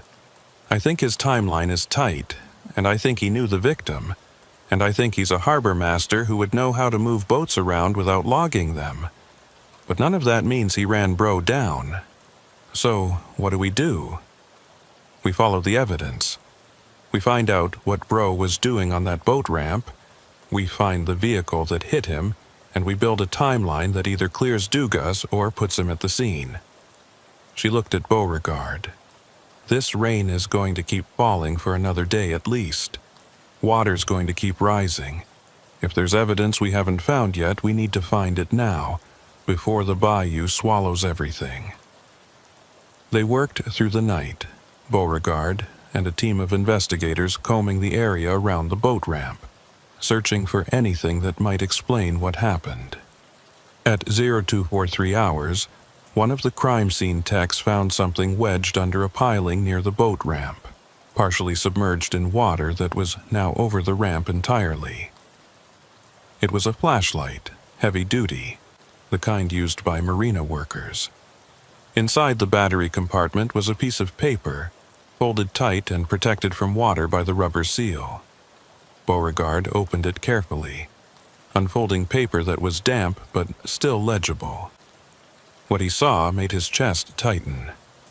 It was a schedule, handwritten, listing boat names, dates, and times. The entries went back 3 months, all on dates after the marina's official closing time. All on nights when, according to the log, no boats should have been moving. Next to each entry was a dollar amount ranging from $500 to $2,000. The last entry was dated 2 days ago.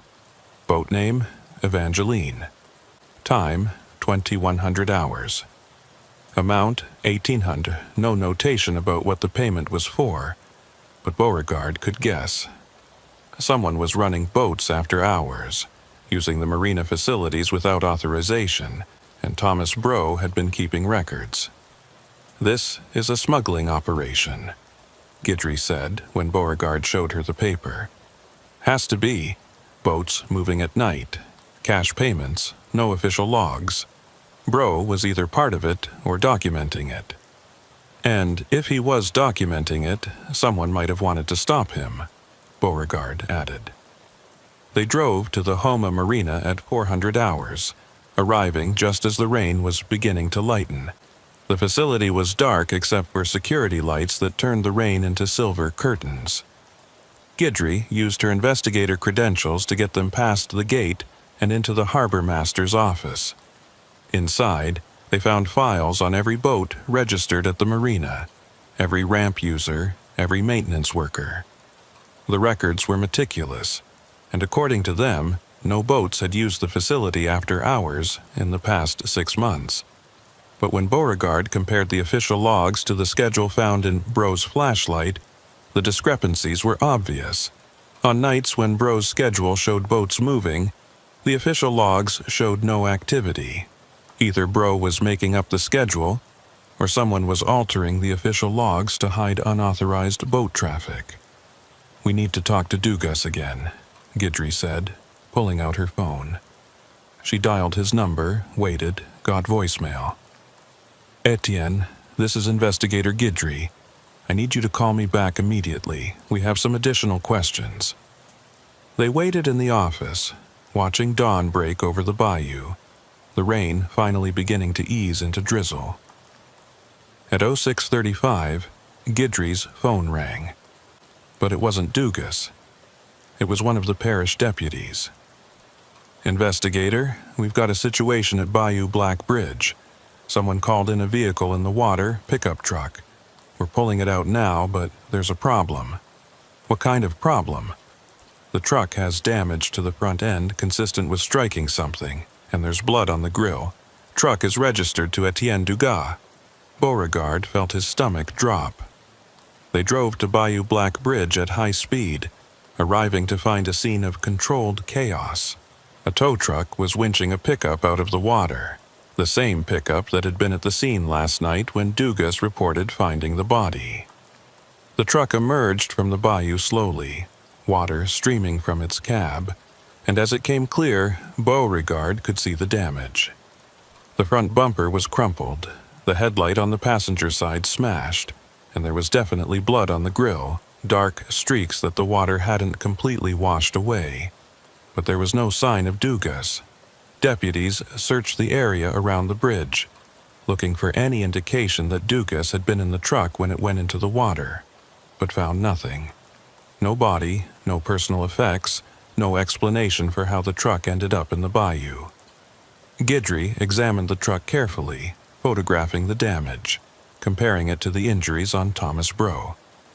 "This is the vehicle that hit him," she said. "The damage pattern matches, the height is right, and I'm betting that blood is going to come back as Bro's." "So Dugas ran him down, then reported finding the body to cover his tracks?"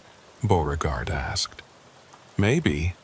Or maybe someone else drove Dugas's truck, hit Bro, then ditched the truck in the bayou to frame Dugas." Guidry pulled out her phone again, dialed Dugas's number. Still voicemail. "We need to find him. If he's running, that's evidence of guilt. If he's not running, someone might have wanted to silence him the same way they silenced Bro." They put out an attempt to locate on Dugas, contacted his family, checked his house. Everything came back negative. Etienne Dugas had vanished, leaving behind only a truck full of evidence and questions that multiplied with every hour that passed. 3 days later, with the rain finally stopped and the bayou beginning to recede, they found him. Not in the water, not in hiding, but walking into the DA's office with a lawyer, ready to give a statement. He looked like he'd aged 10 years in 72 hours, his face haggard, his eyes haunted. With his lawyer present, Dugas told them everything. He'd been running the smuggling operation for 2 years, using his position as harbor master to move boats at night, transporting marijuana and sometimes harder drugs up from the Gulf, using the parish's network of waterways to distribute product inland. Thomas Bro had been part of it initially, working security and helping with the boat operations. But Bro had gotten nervous, started keeping records, started talking about going to law enforcement. "I didn't mean to kill him," Dugas said, his voice breaking. "I just wanted to scare him, make him understand he needed to keep quiet." I followed him to the boat ramp that night, confronted him about the records he was keeping. He ran, I got in my truck to follow, and He stopped, covered his face with his hands. "I hit him, I didn't mean to. I swear I didn't mean to, but once it happened, I panicked. I thought if I reported finding the body, if I acted like a concerned citizen, no one would suspect me. Guidry's face was stone. And your truck? How did it end up in the bayou? I drove it there after I talked to you. I knew you'd figure it out eventually. Knew the damage would connect me to Bro. I thought if the truck was underwater, if I disappeared for a while, maybe I could... I don't know, I wasn't thinking clearly. Who else was involved in the smuggling operation? Dugas shook his head. I'm not naming names. You want those people, you find them yourself. His lawyer leaned forward. My client is willing to plead guilty to manslaughter and obstruction. In exchange, we're asking for a reduced sentence and protective custody. The people he was working with are not forgiving of mistakes. Guidry stood up. I'll take your statement, and then the district attorney will decide whether to accept any deals. But understand this, Mr. Dugas. Thomas Bro died trying to do the right thing.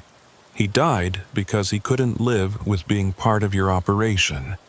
That makes you not just a killer, but a traitor to everything you were supposed to stand for as harbor master. Dugas didn't respond, just sat there with his lawyer, looking at his hands, looking at a future that involved prison and fear, and the knowledge that he'd killed a man over money and drugs, and the need to keep secrets. Beauregard left the interview room and walked outside, breathing in air that was finally clear, finally free of rain. The bayou was still swollen, still brown with runoff, but it was receding, returning to its channels, leaving behind mud and debris and the marks of violence that water couldn't wash away. He thought about Thomas Bro, a maintenance worker who'd kept records on a flashlight hidden under a piling, who'd tried to do the right thing and died for it. He thought about Etienne Dugas, a harbor master who'd betrayed his position and his parish for drug money, who'd killed to protect a criminal operation and then tried to cover it up by reporting the crime himself. And he thought about the boats that were still out there, still moving through the bayous at night, carrying product that would destroy lives, operated by people who wouldn't hesitate to kill anyone who threatened their business. A week later, Beauregard was back on patrol, running Parish Road 24 on a night that was clear and humid, the kind of night where the bayou seemed to breathe with life. His radio was quiet, just the occasional check-in with dispatch, nothing urgent. At 2145 hours, passing the turnoff to the boat ramp where Thomas Bro had died, Beauregard saw lights on the water, faint and moving, boats operating without running lights in the darkness. He pulled over, called it in, waited for backup that would take 20 minutes to arrive because the parish was big and the units were stretched thin. By the time help arrived, the lights were gone, disappeared into the maze of waterways that connected the bayou to the Gulf, routes that smugglers had been using for 200 years and would keep using for 200 more. They searched the ramp, found nothing. No boats, no evidence, no sign that anyone had been there. Just water and darkness, and the memory of lights that might have been real or might have been reflection of stars on water. You sure you saw something? The backup trooper asked. Beauregard looked at the water, at the place where Thomas Bro had bled out trying to do the right thing, at the bayou that kept its secrets the way it kept its dead, deep and silent and forever. Yeah, he said, I saw something. But what he didn't say was that seeing wasn't enough, that knowing something was happening wasn't the same as stopping it, that the boats would keep running and the drugs would keep moving and people like Thomas Bro would keep dying because the bayou was bigger than any one person's conscience or courage or willingness to stand against the darkness. He drove home that night thinking about Dugas in protective custody, making deals, naming names that would lead to arrests, that would lead to convictions that would change nothing, because for every smuggler arrested, 2 more would take their place. The operation was systemic. built into the geography and economy of the region, as much a part of Louisiana as the bayou itself. And somewhere out there, someone was looking at schedules and calculating risk and deciding whether the profit was worth the danger, whether moving product through the waterways was worth the chance of ending up like Thomas Brough, face down in a ditch with the rain washing away the evidence of who you'd been. Beauregard thought about calling Guidry, telling her about the lights he'd seen, but he knew what she'd say, that they needed more than lights, needed evidence and witnesses, and something concrete that would hold up in court. That hunches and feelings weren't enough to build cases, that they needed proof. So he said nothing, just filed a routine report about a suspicious sighting that led nowhere, and went home to an empty apartment and tried to sleep in a bed that felt too big for one person. His wife had left 2 years ago, tired of the hours and the stress and the way he brought the job home with him, the way he couldn't let go of the things he saw and the things he couldn't stop. He didn't blame her. Some mornings he looked in the mirror and didn't recognize the person looking back, saw someone older and harder and tired in a way that sleep couldn't fix. The trial of Etienne Dugas took 4 months to prepare and lasted 2 weeks. The defense argued that Brough's death was accidental, that Dugas had panicked and made bad decisions but hadn't intended to kill anyone. The prosecution argued that Dugas had known exactly what he was doing, that he'd used his position to run a criminal enterprise and had killed to protect it. The jury deliberated for 8 hours and came back with a verdict of guilty on all counts: manslaughter, obstruction of justice, operating a criminal enterprise. Dugas was sentenced to 25 years in state prison. On the day of sentencing, Beauregard sat in the courtroom and watched Dugas being led away in shackles, and felt nothing. No satisfaction, no sense of closure, just the hollow knowledge that one more person was going to prison, and the boats were still running, and the bayou was still full of secrets. He went back to work, running his patrol routes, watching the water, looking for the signs that most people missed. A month after the sentencing, he got a call from Guidry. "Trooper Fontenot? I thought you'd want to know." "No. We arrested 3 more people connected to the smuggling ring Dugas was running. Used his testimony to build cases, get warrants, flip some of the lower-level operators." "That's good," Beauregard said, though he felt no conviction in the words. "Is it? Because for every person we arrest, there's someone else ready to take their place. We disrupted 1 operation, but there are 10 more running right now. You know that as well as I do." Beauregard didn't respond, because she was right. The smuggling would continue, the boats would keep running, and people would keep dying in ditches and bayous, and places where the water covered the evidence and the darkness provided cover. He thought about Thomas Brough and his flashlight full of records, about a man who'd tried to document evil and paid with his life. And he thought about how many other people were out there right now, keeping their own records, documenting crimes they couldn't stop, waiting for the moment when conscience would outweigh fear, and they'd try to do the right thing. Some of them would succeed.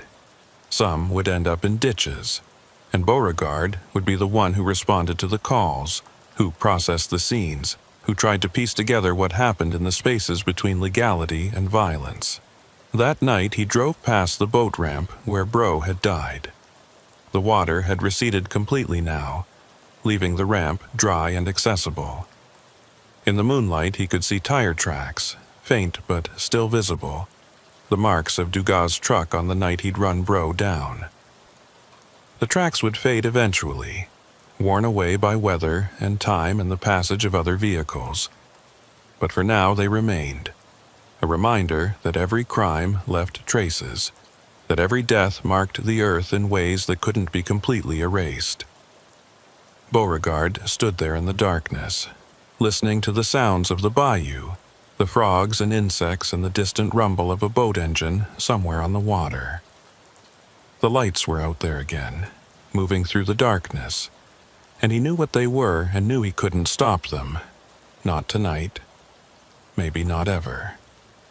He got back in his patrol car and drove on, watching the road, watching for the next call, watching for the moment when someone else's conscience would outweigh their fear, and they'd end up face down in a ditch with the rain washing away who they'd been. The bayou kept its secrets. The boats kept running, and Beauregard Fontenot kept patrolling, one shift at a time, watching the water rise and fall, watching the darkness spread, watching for signs of violence that he would document and investigate and ultimately fail to prevent. Because that's what the job was, in the end. Not stopping crime, but responding to it. Not preventing death, but processing it. Not winning, but simply showing up, again and again, to bear witness to the fact that something had happened here. Someone had died here, and their death mattered enough to be recorded, investigated, remembered. Even if nothing changed, even if the boats kept running, even if the bayou swallowed everything in the end. The Lake Pontchartrain Causeway stretched 24 miles across dark water, two parallel ribbons of concrete suspended above a lake that could turn from mirror calm to deadly in the space of an hour. Trooper Thaddeus Brough had been working the causeway for 11 years, and he'd learned that the bridge had moods, that there were nights when the wind came up and the whole structure swayed like something alive, when the lights on the opposite shore seemed impossibly distant, and the water below became not just a physical barrier but something psychological, a void that pressed up against the underside of the bridge and whispered to people who were already unstable. It was 0547 hours on a Thursday morning in October, the hour when night gave way to dawn in shades of gray that made the lake look like liquid metal. Thaddeus was 40 minutes from the end of his shift, running his patrol from the Mandeville side, watching for the early commuters who pushed their vehicles too fast across the narrow bridge, when his radio crackled with a call from Noeline Babineau in Bridge Control. Unit 9, this is Bridge Control. We have a vehicle stopped in the southbound lane, approximately mile marker 11, no hazard lights, no visible occupants. Can you respond? Thaddeus felt the familiar tightening in his chest that came with causeway stops. A vehicle stopped on the bridge was never routine, never simple. People didn't pull over on the causeway unless something was seriously wrong, and when they did, the outcomes ranged from mechanical failure to medical emergency to something darker, the kind of situation where Bridge Control turned off the traffic cameras because no one needed to see what happened next. Bridge Control, Unit 9. I'm at marker 16 northbound heading your direction. ETA 8 minutes. Can you give me make and model on the vehicle? Noeline's voice came back, and Thaddeus could hear the tension underneath her professional tone. Appears to be a dark sedan, possibly a Camry or a Accord. Can't get a clear visual in this light. Vehicle has been stationary for approximately 15 minutes. We've tried to raise them on the emergency phone system, but no response. 15 minutes was an eternity on the causeway. Long enough for someone to make a decision, to climb the railing, to step off into 40 feet of air, and then water that would kill you as efficiently as concrete at that velocity. Thaddeus accelerated, pushing his Crown Victoria up to 70, watching the mile markers flash past as he crossed to the southbound lanes through one of the few crossovers. The sedan materialized out of the pre-dawn dimness like a ghost, sitting perfectly still in the right lane with its engine apparently off and no one visible through the windows.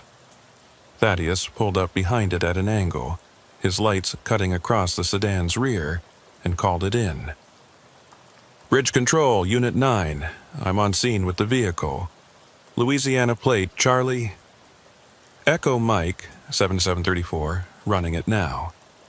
Vehicle appears unoccupied, but I'm approaching to verify. He stepped out into wind that hit him like a physical force, the kind of wind that came across 20 miles of open water without anything to slow it down. The causeway swayed beneath his feet, a motion so subtle that most people never noticed it. But Thaddeus felt it in his bones after 11 years. The constant movement that reminded you the bridge was not solid ground, was not safe, was just concrete and steel holding back the weight of water and time. The sedan's windows were fogged from the inside, which meant someone had been in there recently, breathing, warming the air enough to create condensation. Thaddeus approached the driver's side carefully, his flashlight in his left hand, his right hand resting on his service weapon. He'd found 5 bodies on the causeway in 11 years, 3 jumpers who'd been recovered from the water and 2 medical emergencies, heart attacks in vehicles that looked exactly like this one, peaceful and still and dead. He knocked on the window with his flashlight. "Louisiana State Police. I need you to roll down your window." Nothing. No movement, no response. The fog on the glass made it impossible to see inside clearly, just vague shapes that might have been a person or might have been shadows. Thaddeus tried the door handle. Locked. He walked around to the passenger side, tried that door. Also locked. Back at his patrol car, he ran the license plate. It came back registered to a Marcus Theriot, address in Metairie. No warrants, no flags. The registration was current, no issues. He called Noeline. "Bridge Control Unit 9. Vehicle is registered to a Marcus Theriot from Metairie. I can't see inside due to window fog and both doors are locked. I'm going to need access to your camera footage for this section. I want to see when this vehicle stopped and whether anyone got out." There was a pause, longer than there should have been. Then Noeline came back, and her voice had changed, become careful and measured in a way that set off alarms in Thaddeus's head. "Unit 9, we have a problem with the footage. The cameras for this section went offline at 0532 hours, approximately 2 minutes before the vehicle appeared on our tracking system. We have no visual record of the vehicle stopping or anyone exiting." Thaddeus felt cold spread through his chest. "What do you mean, offline? Multiple cameras?" 3 cameras covering markers 10 through 12 all went offline simultaneously. System shows it as a power fluctuation, but that shouldn't affect multiple cameras on independent circuits. When's the last time you had a power fluctuation take out multiple cameras? Another pause. "Never. I've been working bridge control for 8 years. This has never happened." Thaddeus looked at the sedan, sitting perfectly still in the growing light, and felt the bridge sway beneath his feet. Something was wrong here. Wrong in a way that went beyond mechanical failure or medical emergency. Wrong in a way that made his instincts scream. "Bridge Control, I need you to contact Captain Delahousse and get him on the line. I also need you to pull any footage from adjacent cameras, see if we can track where this vehicle came from." "Copy that, Unit 9. Stand by." Thaddeus walked back to the sedan, studying it more carefully. The vehicle was clean, well-maintained. No obvious damage or signs of distress. The tires were good. The paint was intact. Nothing to indicate this was a vehicle in mechanical trouble. He tried to wipe the fog from the driver's window, but it was on the inside, beyond his reach. Using his flashlight, he pressed it against the glass and looked through the narrow circle of clarity it created. What he saw made his breath catch. There was someone in the driver's seat. A man, middle-aged, wearing a business suit, his hands resting on the steering wheel in perfect 10-2 position. His eyes were open, staring straight ahead, and his face was utterly expressionless. Thaddeus rapped on the window again, harder this time. Sir, I need you to respond. Roll down your window." The man didn't move, didn't blink, didn't acknowledge Thaddeus's presence in any way. Just sat there staring straight ahead with his hands on the wheel like a mannequin. Thaddeus keyed his radio. Bridge Control, Unit 9. I have a confirmed occupant in the vehicle. Appears to be in some kind of medical distress or altered mental state. I'm going to break the window and attempt to make contact. Get EMS rolling to this location." He went back to his patrol car, retrieved his window punch, and returned to the sedan. Before breaking the glass, he tried one more time. "Sir, if you can hear me, unlock the door. I'm here to help."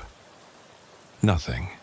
Thaddeus positioned the window punch against the driver's side window and struck it once, hard.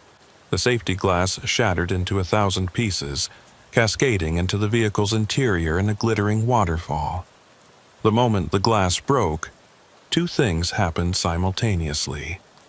First, the man in the driver's seat turned his head to look at Thaddeus, and his expression changed from blank to something else. Something that was neither fear nor anger nor any emotion Thaddeus could name. Second, the engine started, not turned on with a key, but just starting. The starter motor engaging and the engine catching, and the vehicle began to roll forward. Thaddeus jumped back, his hand going to his weapon. "Stop the vehicle! Stop the vehicle now!" The sedan accelerated, not fast, but steady, pulling away from Thaddeus and continuing down the southbound lane. Thaddeus ran back to his patrol car, got behind the wheel, and gave chase while calling it in. "Bridge Control, Unit 9. The vehicle is moving, driver is unresponsive. I'm in pursuit southbound, approaching marker 10. Noeline's voice came back, and now there was no hiding the fear in it. "Unit 9, be advised Captain Delahousie is on the line and wants to speak with you. Patching him through now." The captain's voice filled Thaddeus's radio, deep and authoritative, and carrying an edge that Thaddeus had never heard before. "Trooper Bro, this is Captain Delahousie. I need you to break off pursuit immediately and return to your patrol position." Thaddeus couldn't believe what he was hearing. "Captain, I have a vehicle with a possibly incapacitated driver moving at speed on the causeway. I can't just let him go." "Yes, you can, and you will. Break off pursuit now. That's a direct order." Thaddeus felt anger flare through him. "Sir, with respect, this man could be having a stroke or be under the influence of something. If he crashes or goes over the side, Trooper Bro." The captain's voice was steel now. "You will break off pursuit. You will return to your patrol position, and you will file a standard report indicating a vehicle stop with a driver who became unresponsive and then left the scene. You will not pursue this further. Do you understand?" Thaddeus wanted to argue, wanted to demand an explanation, but the tone in the captain's voice was absolute. Whatever was happening here, it went above Thaddeus's pay grade and into territory where questions weren't welcome. "Copy that, Captain. Breaking off pursuit." He slowed his patrol car, watching the sedan pull away, watching it disappear into the growing light as it headed toward the Metairie side of the lake. The man in the driver's seat never looked back, never swerved, just drove with mechanical precision like someone following a route they'd memorized so completely it required no thought. Thaddeus pulled over on the shoulder, his hands shaking slightly on the wheel, and tried to process what had just happened. The captain had ordered him to stand down, had told him to file a minimal report, had shut down what should have been a serious investigation into a driver who was clearly impaired or in medical distress. He sat there for 10 minutes, watching the sunrise turn the lake golden, watching the morning traffic begin to flow across the causeway, watching the world return to normalcy while his radio stayed silent and bridge control didn't call him back.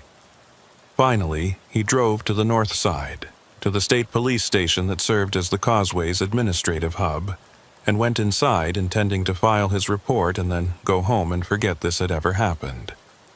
But Captain Alphonse Delahousie was waiting for him in the parking lot, standing next to his personal vehicle, and the expression on his face told Thaddeus that forgetting wasn't going to be an option. "Trooper Bro, in my office, now." They walked inside in silence, past the morning shift officers who were beginning their day, past the dispatchers and administrative staff, into Delahousie's office at the end of the hallway. The captain closed the door and gestured to a chair. Thaddeus sat. Delahousie didn't. He stood behind his desk with his arms crossed, looking at Thaddeus with an expression that was part anger, part something else. Resignation, maybe. Or fear. "What I'm about to tell you stays in this room," the captain said. "You don't talk about it with other troopers. You don't discuss it with your family. You don't write about it in any unofficial capacity. This conversation never happened, clear?" Thaddeus nodded, his mouth dry. "The vehicle you stopped this morning, registration to Marcus Theriot? That vehicle has been flagged in our system for 3 years. 6 times in the past 3 years, troopers have reported similar incidents. Vehicle stopped on the causeway, unresponsive driver, camera failures, driver ultimately leaves the scene. Every time, the same vehicle, the same driver, the same pattern." Thaddeus felt his scalp prickle. How is that possible? If this has happened 6 times, why isn't Theriot in custody? Because every time we try to follow up, the evidence disappears. We get the plate number, we get the registration, we go to the address and there's no one there. The house exists, but it's empty. Has been empty for years. The registration is valid, but when we contact the DMV, they have no record of it being issued. The vehicle shows up on our traffic cameras going onto the causeway, but never shows up leaving. It just vanishes somewhere between marker 10 and the Metairie side. "That's impossible," Thaddeus said. "There's only one road. You can't vanish on the causeway." Delahousie sat down heavily in his chair. "I know it's impossible, but it keeps happening. And every time we try to investigate, every time we try to push for answers, we get shut down. Not by anyone specific, not by any one agency, just shut down. Reports get lost, footage gets corrupted, witnesses recant their statements." Thaddeus felt like reality was tilting. Why? Why would anyone want to cover this up? "I don't know. But I've been captain of the Causeway Patrol for 12 years, and I've learned that some things are better left alone. Some questions don't have answers that help anyone." "That's not acceptable," Thaddeus said, his voice rising. "A man is driving impaired on the causeway, potentially endangering lives, and we're just supposed to ignore it." "What would you have me do?" Delahousie asked, and now his voice was tired. "Investigate an address that doesn't exist? Chase a driver who vanishes before we can apprehend him? Interview witnesses who forget what they saw the moment we press them for details? I've tried, Trooper Bro. For 3 years I've tried. And all I've accomplished is making my life difficult and putting my career at risk." Thaddeus stood up. "So we just let it go? We just pretend nothing happened? We file a minimal report, we document the incident in a way that covers us legally, and we move on. Because that's all we can do. Sometimes the job isn't about solving problems. Sometimes it's just about surviving them." Thaddeus left the office feeling like he'd been punched in the chest. He went to the locker room, changed out of his uniform, and drove home to his apartment in Mandeville. He tried to sleep but couldn't. Kept seeing the man in the sedan, those blank eyes, that expressionless face, that mechanical way he'd driven off into the sunrise. 3 days passed. Thaddeus filed his minimal report, worked his shifts, watched the causeway traffic flow back and forth with its cargo of commuters and tourists and people who had no idea that something impossible was happening on the bridge they crossed every day. On his 4th day back, he was running the northbound lane at 0615 hours when he saw it. The sedan. Same make, same model, same plate number. Parked on the shoulder at mile marker 11, exactly where it had been before. Thaddeus felt his heart rate spike. He called it in. Bridge Control, Unit 9. I have the vehicle from Incident 147 back on the causeway, same location. Requesting guidance. Noeline's voice came back immediately, tense. Unit 9. Captain Delahousse wants you to stand by. Do not approach the vehicle. He's en route to your location. Thaddeus pulled over 100 feet behind the sedan and waited, his hands tight on the steering wheel. 10 minutes later, the captain's vehicle pulled up and Delahousse got out, walking past Thaddeus without acknowledging him, walking straight to the sedan. The windows were fogged again. The captain walked around the vehicle once, looking at it from every angle, then returned to where Thaddeus was standing. Same pattern, Delahousse said quietly. Vehicle appears, cameras go offline, occupant is unresponsive. It's like it's following a script. What do we do? Thaddeus asked. We wait, we document, and we see if maybe this time something will be different. They stood there for 45 minutes, watching the sedan sit motionless as morning traffic flowed past on the left lane. Bridge Control reported that the cameras were offline again. Same 3 units, same power fluctuation explanation that explained nothing. At 0703 hours, the sedan's engine started. No visible driver, no key turning, just the engine engaging and the vehicle beginning to roll forward. This time, Thaddeus and Delahousse both got in their vehicles and followed, keeping a careful distance. The sedan drove south at exactly 55 miles per hour, staying in the right lane, never varying its speed, never showing any sign that a human being was controlling it. At mile marker 5, approaching the Metairie side, the sedan simply stopped. In the middle of the lane, no warning, just a complete stop that forced Thaddeus to brake hard to avoid rear-ending it. Delahousse pulled up beside him, both of them blocking traffic that was beginning to pile up behind them. The captain got on his radio. Bridge Control, halt all southbound traffic at marker 7. We're closing the causeway for emergency response. They approached the sedan together, one on each side. The windows were clearing now, the fog dissipating, and through the glass Thaddeus could see the driver clearly for the first time. It was a man, middle-aged, wearing a business suit. But his face was wrong, the skin waxy and pale, the eyes open but not seeing. Delahousse tried the driver's door. It opened. Inside, the man sat with his hands on the wheel, his seatbelt fastened, his expression slack. Delahousse checked for a pulse. Nothing. He's dead, the captain said quietly. Probably has been for a while. They called for the coroner, for crime scene investigation, for every protocol that comes with an unexplained death. While they waited, Thaddeus searched the vehicle. In the glove box, he found a registration that showed the vehicle belonged to Marcus Theriot, address in Metairie. In the center console, he found a wallet with a driver's license that matched the dead man's face. Marcus Theriot. Date of birth showed he was 53 years old. The license had expired 3 years ago. In the back seat, Thaddeus found a briefcase. Inside were documents, business papers, contracts dated from 3 years ago.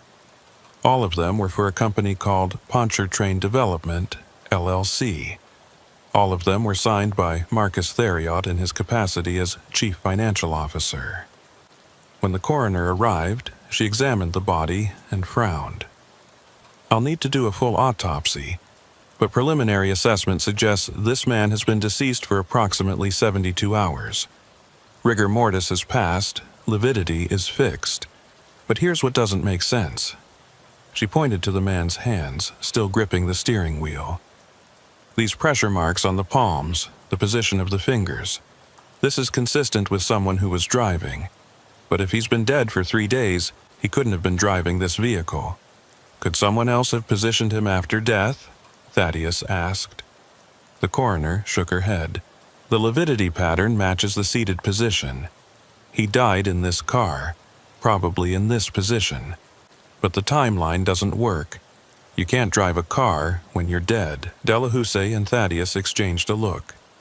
The captain pulled Thaddeus aside, spoke in a low voice. We're going to process this scene by the book. Full investigation, full autopsy, complete documentation. But I want you to understand something. Whatever report comes out of this, whatever explanation gets filed, it's not going to answer your questions, because there are no answers. There's just what happened, and what we write down, and the space between them where the truth lives. They worked the scene for 6 hours, photographing, documenting, collecting evidence. The vehicle was towed to the state police impound facility. The body was transported to the parish morgue. Witnesses were interviewed, traffic camera footage was reviewed, the cameras came back online the moment the vehicle stopped, and statements were collected from every trooper and bridge control operator who'd had any contact with the incident. The investigation took 3 months. The autopsy revealed that Marcus Theriot had died of a massive heart attack approximately 72 hours before his body was discovered on the causeway. Toxicology was negative for drugs or alcohol. There were no signs of foul play, no evidence of another person being in the vehicle. The conclusion was death by natural causes, but the autopsy couldn't explain how a dead man had driven 24 miles across the Lake Pontchartrain Causeway, couldn't explain the camera failures, couldn't explain why the vehicle had been reported in the same location 6 times over 3 years, with the same driver showing the same symptoms. The official report, when it was finally filed, listed Marcus Theriot's death as accidental, attributed the camera failures to equipment malfunction, and closed the case. Thaddeus read the report in Captain Delahousse's office, feeling sick. "This is bullshit," he said. "We both know what we saw. We both know this doesn't make sense." Delahousse took the report back, filed it away in a cabinet that Thaddeus noticed was full of similar folders. Dozens of them, maybe hundreds. "Of course it's bullshit, but it's the bullshit that lets us sleep at night and keep our jobs and continue doing the work that we can do.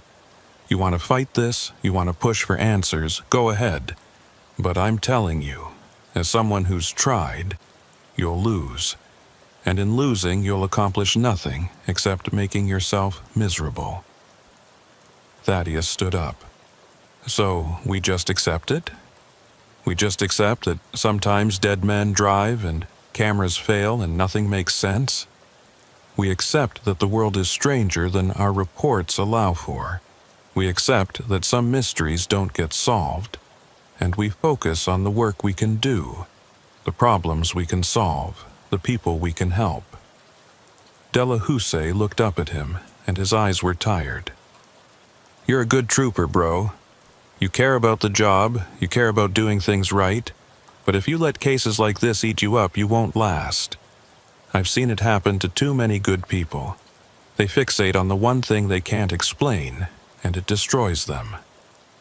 Thaddeus left the office, left the station, and drove to Metairie to the address listed on Marcus Theriot's license. He found it easily, a small house in a middle-class neighborhood, paint peeling, yard overgrown. The house was clearly abandoned, windows dark, no car in the driveway. He knocked anyway, knowing no one would answer. He tried the door, found it locked. He walked around to the back, looked in the windows, saw furniture covered in dust, mail piled up behind the door, the markers of a life interrupted. According to property records, the house belonged to Marcus Theriot. According to those same records, the property taxes hadn't been paid in 3 years. The house should have been in foreclosure, should have been seized by the parish, but somehow it remained in limbo, neither occupied nor officially abandoned. Thaddeus stood in the backyard, looking at the house, and tried to imagine what had happened here 3 years ago. Tried to imagine Marcus Theriot, 50 years old, CFO of a development company, getting in his car one morning and driving to the causeway and dying of a heart attack somewhere around mile marker 11. Tried to imagine what had happened next, how the vehicle had continued driving, how it had appeared and disappeared 6 more times, how cameras had failed and witnesses had forgotten, and reports had been written in language designed to obscure rather than illuminate. He couldn't imagine it. It was impossible. But it had happened. He drove back to the causeway, parked at the north end, and walked out onto the bridge as far as the pedestrian access allowed. The wind hit him the way it always did, strong and constant, carrying the smell of the lake. He stood at the railing, looking down at the water that was 40 feet below, water that had swallowed 3 jumpers in the 11 years he'd been working this bridge, water that looked peaceful from up here but would kill you as efficiently as any weapon. The causeway swayed beneath his feet, that constant subtle movement that most people never noticed. But Thaddeus noticed it, had always noticed it, the reminder that the bridge was not solid ground, was not safe, was just a line of concrete and steel holding back water and darkness and whatever else lived in the spaces between what we know and what we pretend not to see.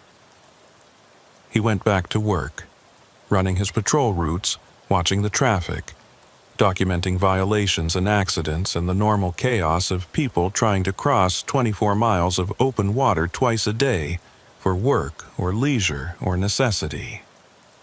He never saw the sedan again, never got another call about an unresponsive driver at mile marker 11, never heard another report of cameras failing or drivers disappearing.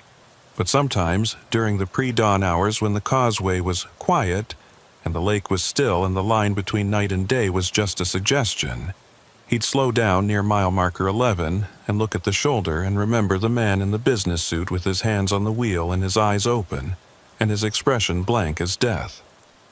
And he'd wonder if it was over, if whatever had been happening had run its course, or if it was just waiting, biding its time, getting ready to appear again when the conditions were right and the cameras were offline, and someone like Thaddeus was there to witness something that couldn't be explained or documented or filed away in language that made sense. 6 months after the incident, Thaddeus requested a transfer off the causeway. His request was approved without question, without hesitation, like the administration had been expecting it. He moved to patrol work in St. Tammany Parish, running normal highways where the ground was solid and the mysteries were human, and the reports he filed actually described what happened. But he never forgot the man who drove 24 miles after death, never forgot Captain Delahouse's office full of folders documenting impossible things, never forgot the lesson he'd learned about the difference between what happens and what gets written down, between truth and report, between the world as it is and the world as we pretend it is.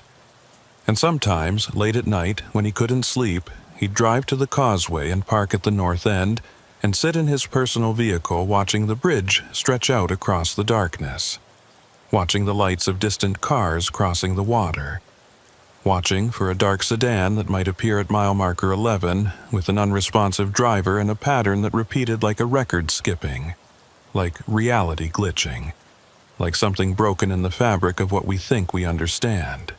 He never saw it again. But he knew it was there. Knew it was waiting. Knew that somewhere in the space between living and dead, between driving and drifting, between the world we report and the world that actually exists, Marcus Theriot was still crossing the causeway, still gripping the wheel with dead hands, still staring ahead with eyes that saw nothing and everything, still running a route he'd memorized so completely that even death couldn't make him forget. The causeway swayed in the wind. The water reflected the lights. And Thaddeus Bro sat in the darkness, watching, waiting, knowing that some mysteries don't get solved. They just get documented, filed away, and remembered by the people who saw them and couldn't look away, even when they wanted to, even when they should have. The radio coverage in Vernon Parish was always spotty, but deep in the pine forest that bordered the Texas line, it became unreliable in ways that could get you killed if you were counting on backup. Trooper Silas Peltier had worked the parish logging roads for 14 years, and he'd learned to trust himself more than his radio, knowing that when he drove down narrow tracks through old-growth pine, he was alone with whatever he found. It was 234 hours on a Friday night in November when he saw the truck, an old Ford F-250 with Louisiana plates and a covered bed, moving too fast on Parish Logging Road 47. He was 20 miles from the nearest town, 30 miles from backup, in country where the trees grew so thick that darkness between them was absolute. Silas had been running speed enforcement near the Sabine River crossing when he'd spotted the truck blowing through an intersection, easily 10 miles over the posted limit. He activated his lights and followed, watching the truck accelerate instead of slowing, taking turns too wide and too fast. He called it in, getting nothing but static broken by fragments that might have been dispatch or atmospheric interference. The chase lasted maybe 4 minutes before the truck took a sharp left onto what looked more like a game trail than a road. Silas followed, his patrol car bottoming out on ruts that hadn't seen maintenance in decades, pine branches scraping his roof with sounds like fingernails on glass. The truck's taillights bounced wildly ahead, then suddenly went dark as the vehicle stopped. Silas slowed, his training screaming that this was wrong. He grabbed his spotlight, swept it across the area, and saw nothing. No truck, no lights, no dust. Just darkness and trees and a logging road that ended in a clearing 50 feet ahead. He tried his radio again, got nothing but static. He was committed now, couldn't back down the narrow track in darkness. He had to go forward. Silas stepped out into air cold and heavy with pine resin, his flashlight cutting through darkness that seemed to push back. The forest was loud with night sounds as he walked forward slowly. The clearing opened up, and what he saw made him stop cold.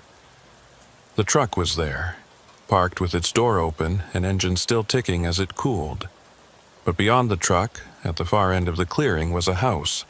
Not a camp or shack, but an actual 2-story structure with peeling white paint and a sagging porch, surrounded by trees pressing in like they were trying to reclaim the space. No lights in the windows, no activity, but fresh tire tracks led from the truck to a path toward the house. He approached the truck carefully. The cab was empty, keys in the ignition. In the bed were sealed boxes with no markings. He photographed it and tried his radio. Static. The house showed signs of abandonment. Rotted boards, broken windows, but also recent use. Fresh footprints led inside. Silas climbed the porch and pushed the door open. Ground floor showed camping equipment in one corner and on the kitchen wall. Columns of numbers in black marker. Dates, times, weights. A distribution log. Upstairs, the second bedroom held a makeshift meth lab. Plastic bins, chemicals, heating elements, and in the corner, a young man holding a pistol loosely. "Put the weapon down," Silas said. The man looked at him with hollow eyes. "You shouldn't be here. Put it down now." The man smiled without humor. "You think you stopped something? There are 20 houses like this in these woods. 100. You can't stop it. That's not your problem. Put the weapon down." The man's smile faded. "If I go to jail, I'm dead. The people I work for don't allow loose ends." "Then cooperate. Make a deal." "There are no deals." The man raised the pistol to his own head. Silas lunged forward but was 2 steps away when the shot rang out. The body hit the floor. Dead. Silas went outside until his phone had service and called for backup. EMS, crime scene, Wildlife Officer Odile Como. An hour later, Odile arrived. He briefed her on everything. "This house," Odile said grimly. "Pastor Trahan's place. Philomene Tran ran a congregation here in the 90s. Fell apart in '97, she disappeared. This place should be rubble by now, but it's still standing. More units arrived. The dead man had no ID, no fingerprints in any database. The truck was registered to a shell corporation. The boxes contained meth precursors. Complete dead end. By sunrise, they finished processing. Silas filed his report and waited for follow-up that never came. No DEA, no investigation, just silence. A week later, Pastor Philomene Trahan visited him. She was in her 70s with eyes holding weary knowledge. That young man died at my old house. She pulled out a yellow deed. Look at the ownership history. Every owner had held it exactly 7 years before selling. Every one since 1943. It's a pattern, she said. 7 years, then transfer. 80 years of the same operation. Moving people, trafficking. The drugs are just cover. She stood. That young man was a victim. He tried to get out, and the house didn't let him. You'll keep investigating, won't you? It's my job. Then be careful. The real danger is understanding what that house really is. 3 days later, he found a note at the house. Stop looking or join him. He was immediately pulled off the case. We're turning it over to DEA, his sergeant said. You're done. Odile called. They took all my trail cameras. We're not stopping this. 6 months later, a man in an expensive suit pulled beside him on Highway 171. The matter you were investigating is closed. The property sold, operation dismantled. Forget about it. Some things are handled at levels where local law enforcement can't reach. Silas understood. The property followed the pattern. 7 years, then sold. The operation moved somewhere else. He burned the deed the next morning, choosing survival over truth. He worked another 15 years, never returning to that road. But he knew. Somewhere in Louisiana forests, the houses still stood. The pattern continued. Young men still chose death over testimony. And the people who could stop it looked away because the price of knowing was too high. Silas had looked away. He carried that knowledge forever, understanding he'd seen something that should have been stopped, but had chosen to live instead. The forests kept their secrets, the houses kept running, and survival was all he could hope for.